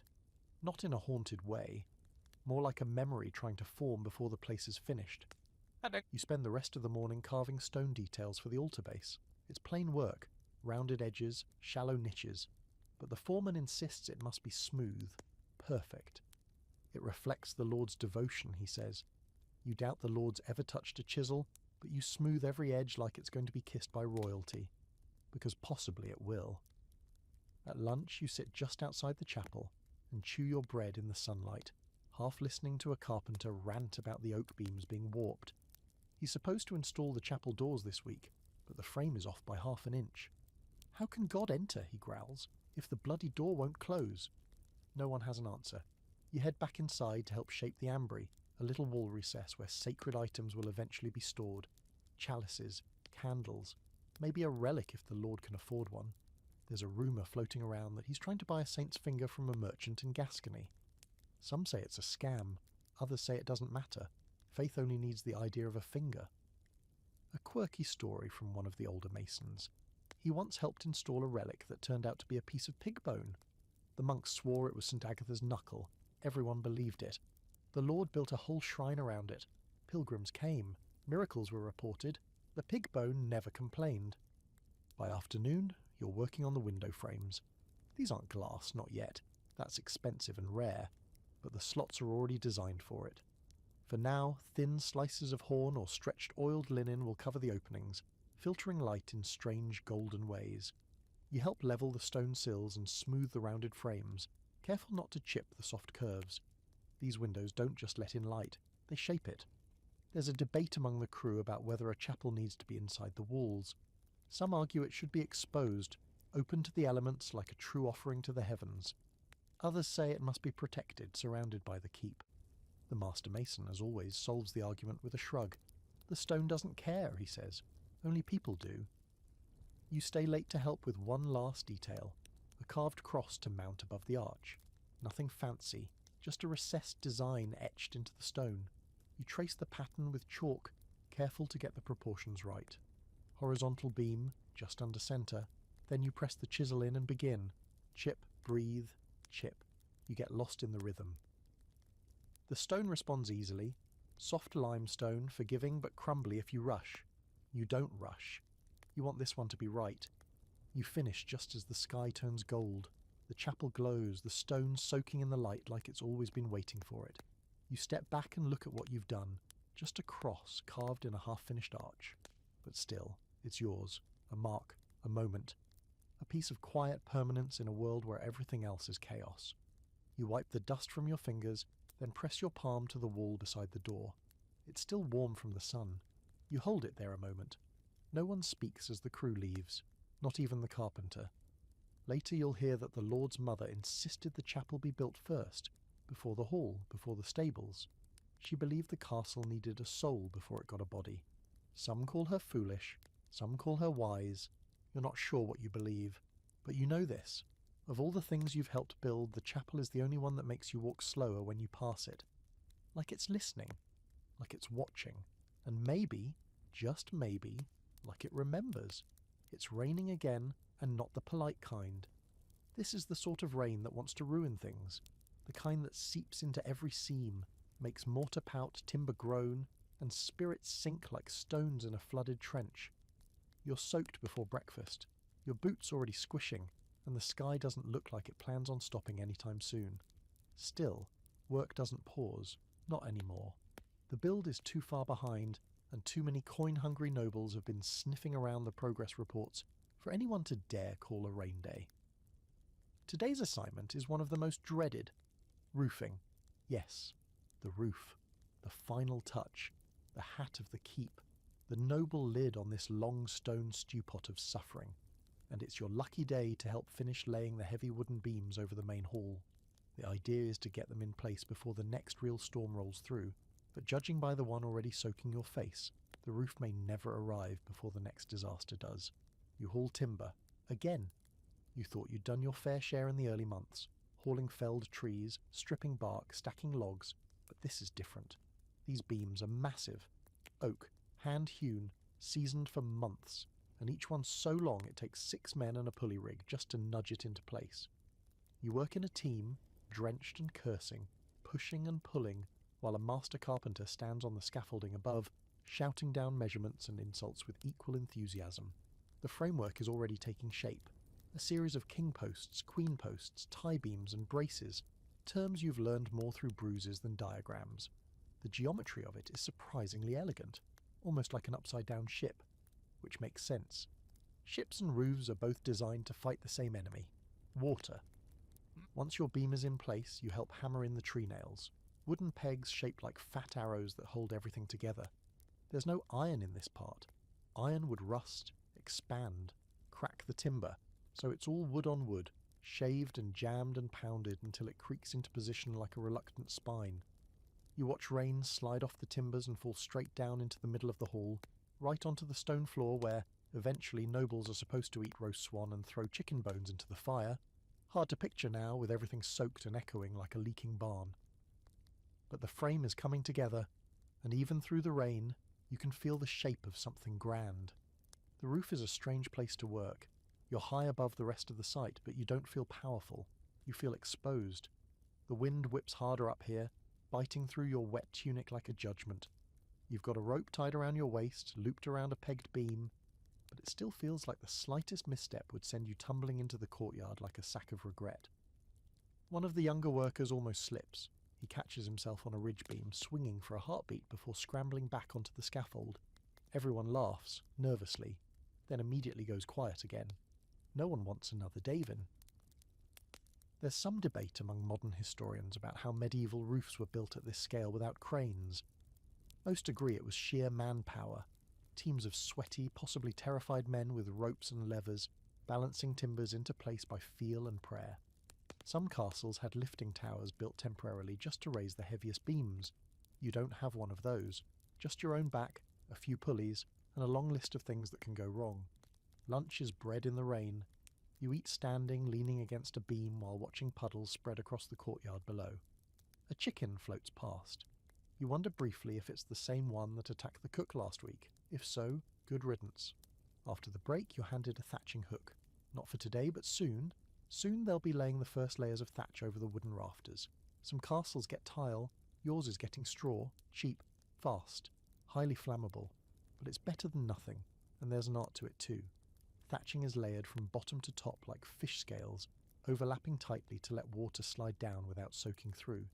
You've heard that a well-thatched roof can last 20 years. You've also heard that a badly thatched one can collapse in a week and bring rats in through the eaves. But that's a tomorrow problem. Right now, your job is to finish fitting the last of the tie beams, locking the roof frame into its final shape. You climb higher, balance on a slick joist, and use your entire body weight to lever the timber into position. It resists at first, then it groans into place with a satisfying thunk. The carpenter above gives a rare nod. You catch your breath, soaked and shivering, but proud. Later, as the sun begins to fight its way through the clouds, you get your first clear view across the entire castle. It's a mess, but it's a beautiful mess. From this height, you can see the chapel with its half-set windows, the kitchen now trailing smoke from its wide chimney, the gatehouse still being carved into shape like a jawline for a fortress, and in the middle, the great hall still flooded in places but slowly taking form beneath your feet. You realise, with a quiet kind of awe, that this is the first time the castle has actually begun to feel like a place. Not just a pile of plans, not just scaffolding and rope and screaming. A place. A roof makes it real. There's a fringe belief among some of the builders that once the roof is on, the castle becomes a living thing. That before the roof, it's just bones. But afterward it breathes, feels, maybe even remembers. You're not sure you buy that. But as you climb down, drenched and sore and carrying a busted tree nail in your pocket for no reason you can explain, you think, maybe. Back at camp, someone's patched together a lean-to using leftover thatch and rope. You all sit beneath it, steaming in the cold air, watching the last drops fall from the edge of the keep. You wonder how many more storms will hit before the castle is done, and whether the roof will hold. You built it. You'll find out. The Lord is coming. Again. You'd think this would be a good thing, right? The man whose coin keeps the stones rising, whose seal gives this whole mad endeavour legitimacy, whose personal tastes shape everything from the width of the gatehouse to the height of the great hall doors. Surely his visit would be met with excitement, or at least pride. Number, it's met with absolute panic. Because every time the Lord visits the site, something has to change. Word spreads before sunrise. A rider galloped through just before midnight, soaked and breathless, bearing a message stamped with the house crest and sealed with wax that barely held together. His lordship wishes to review progress firsthand, which roughly translates to, you've got one day to make this place look like it wasn't cobbled together by sleep-deprived masons and held together by wet string. And so, today isn't about building, it's about performing. Before dawn, you're already hauling rubble off the paths that haven't yet been paved. You rake sand over muddy patches to make them look intentional. You wrap linen around a cracked scaffold post to make it look reinforced rather than dangerously close to snapping. Someone's tasked with hanging makeshift banners over the unfinished battlements, as if swatches of wool will disguise the gaps in the stonework. It's theatre, architectural theatre. You're assigned to the Great Hall interior, still mostly an echo chamber of damp stone and splinters, and told to dress it up, which is a polite way of saying, hide everything embarrassing. You and 3 others drag in benches that haven't been sat on yet, and arrange them in a line that suggests a room of purpose. You stack clean planks over the unfinished hearth to give the illusion of a functioning fire pit. You even light a few candles near the altar niche, though the wax runs fast and messy in the drafty space. The goal isn't to convince the Lord that it's finished, it's to make him feel like it's getting close. The arrival happens just after midday. Trumpets, of course, an entire horn section, blaring through the drizzle like it's a festival and not a last-minute sight scramble. His retinue rides up in long cloaks, the Lord himself beneath a velvet hood, which he throws back with theatrical precision as he dismounts. You've seen him only once before, from a distance, but now he's close enough to smell the expensive oils in his beard. He doesn't walk like someone who's ever carried anything heavier than a wine goblet.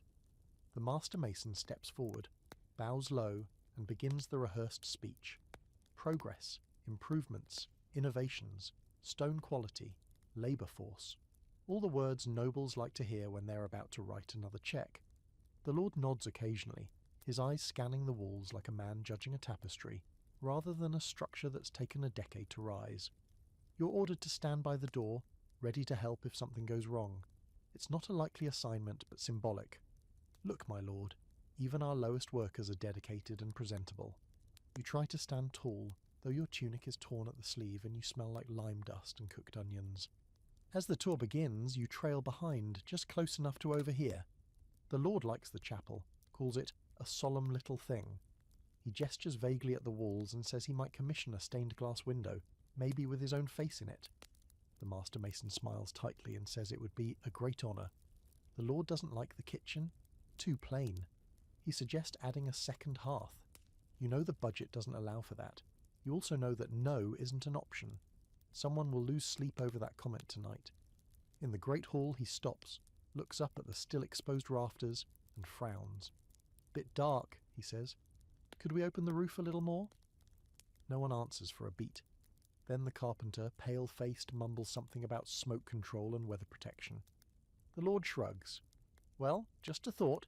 You bite your tongue, but it's the gatehouse that nearly breaks the crew's collective spirit. He walks up to it, studies the height, runs his hand over a section of newly laid stone and says, "Does it feel narrow to anyone else?" Silence. Then the phrase no one wants to hear. Might be worth rethinking the proportions. Rethinking the proportions. After 2 years, after 4 collapses, 6 redesigns and over £40,000 of quarried stone, he wants to rethink the proportions. The master mason's face doesn't move. It can't. If it does, it will scream. But later, in the quiet of the camp, everyone talks about it. The problem with the Lord's visit isn't the disruption, it's the doubt he leaves behind. Every stone now seems slightly wrong, every angle suspect.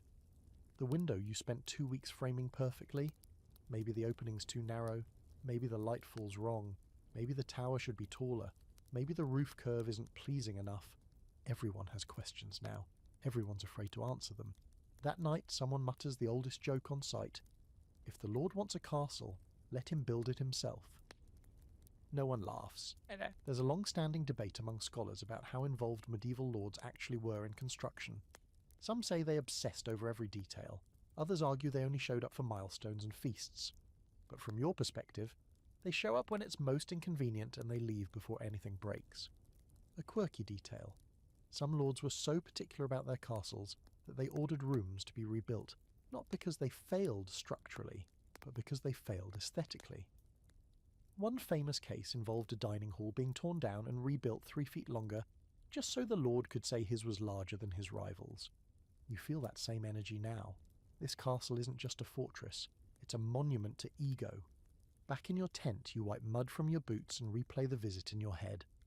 The Lord's comments loop, infecting every memory of the work you've done. You wonder if anything you laid will still be standing in a year.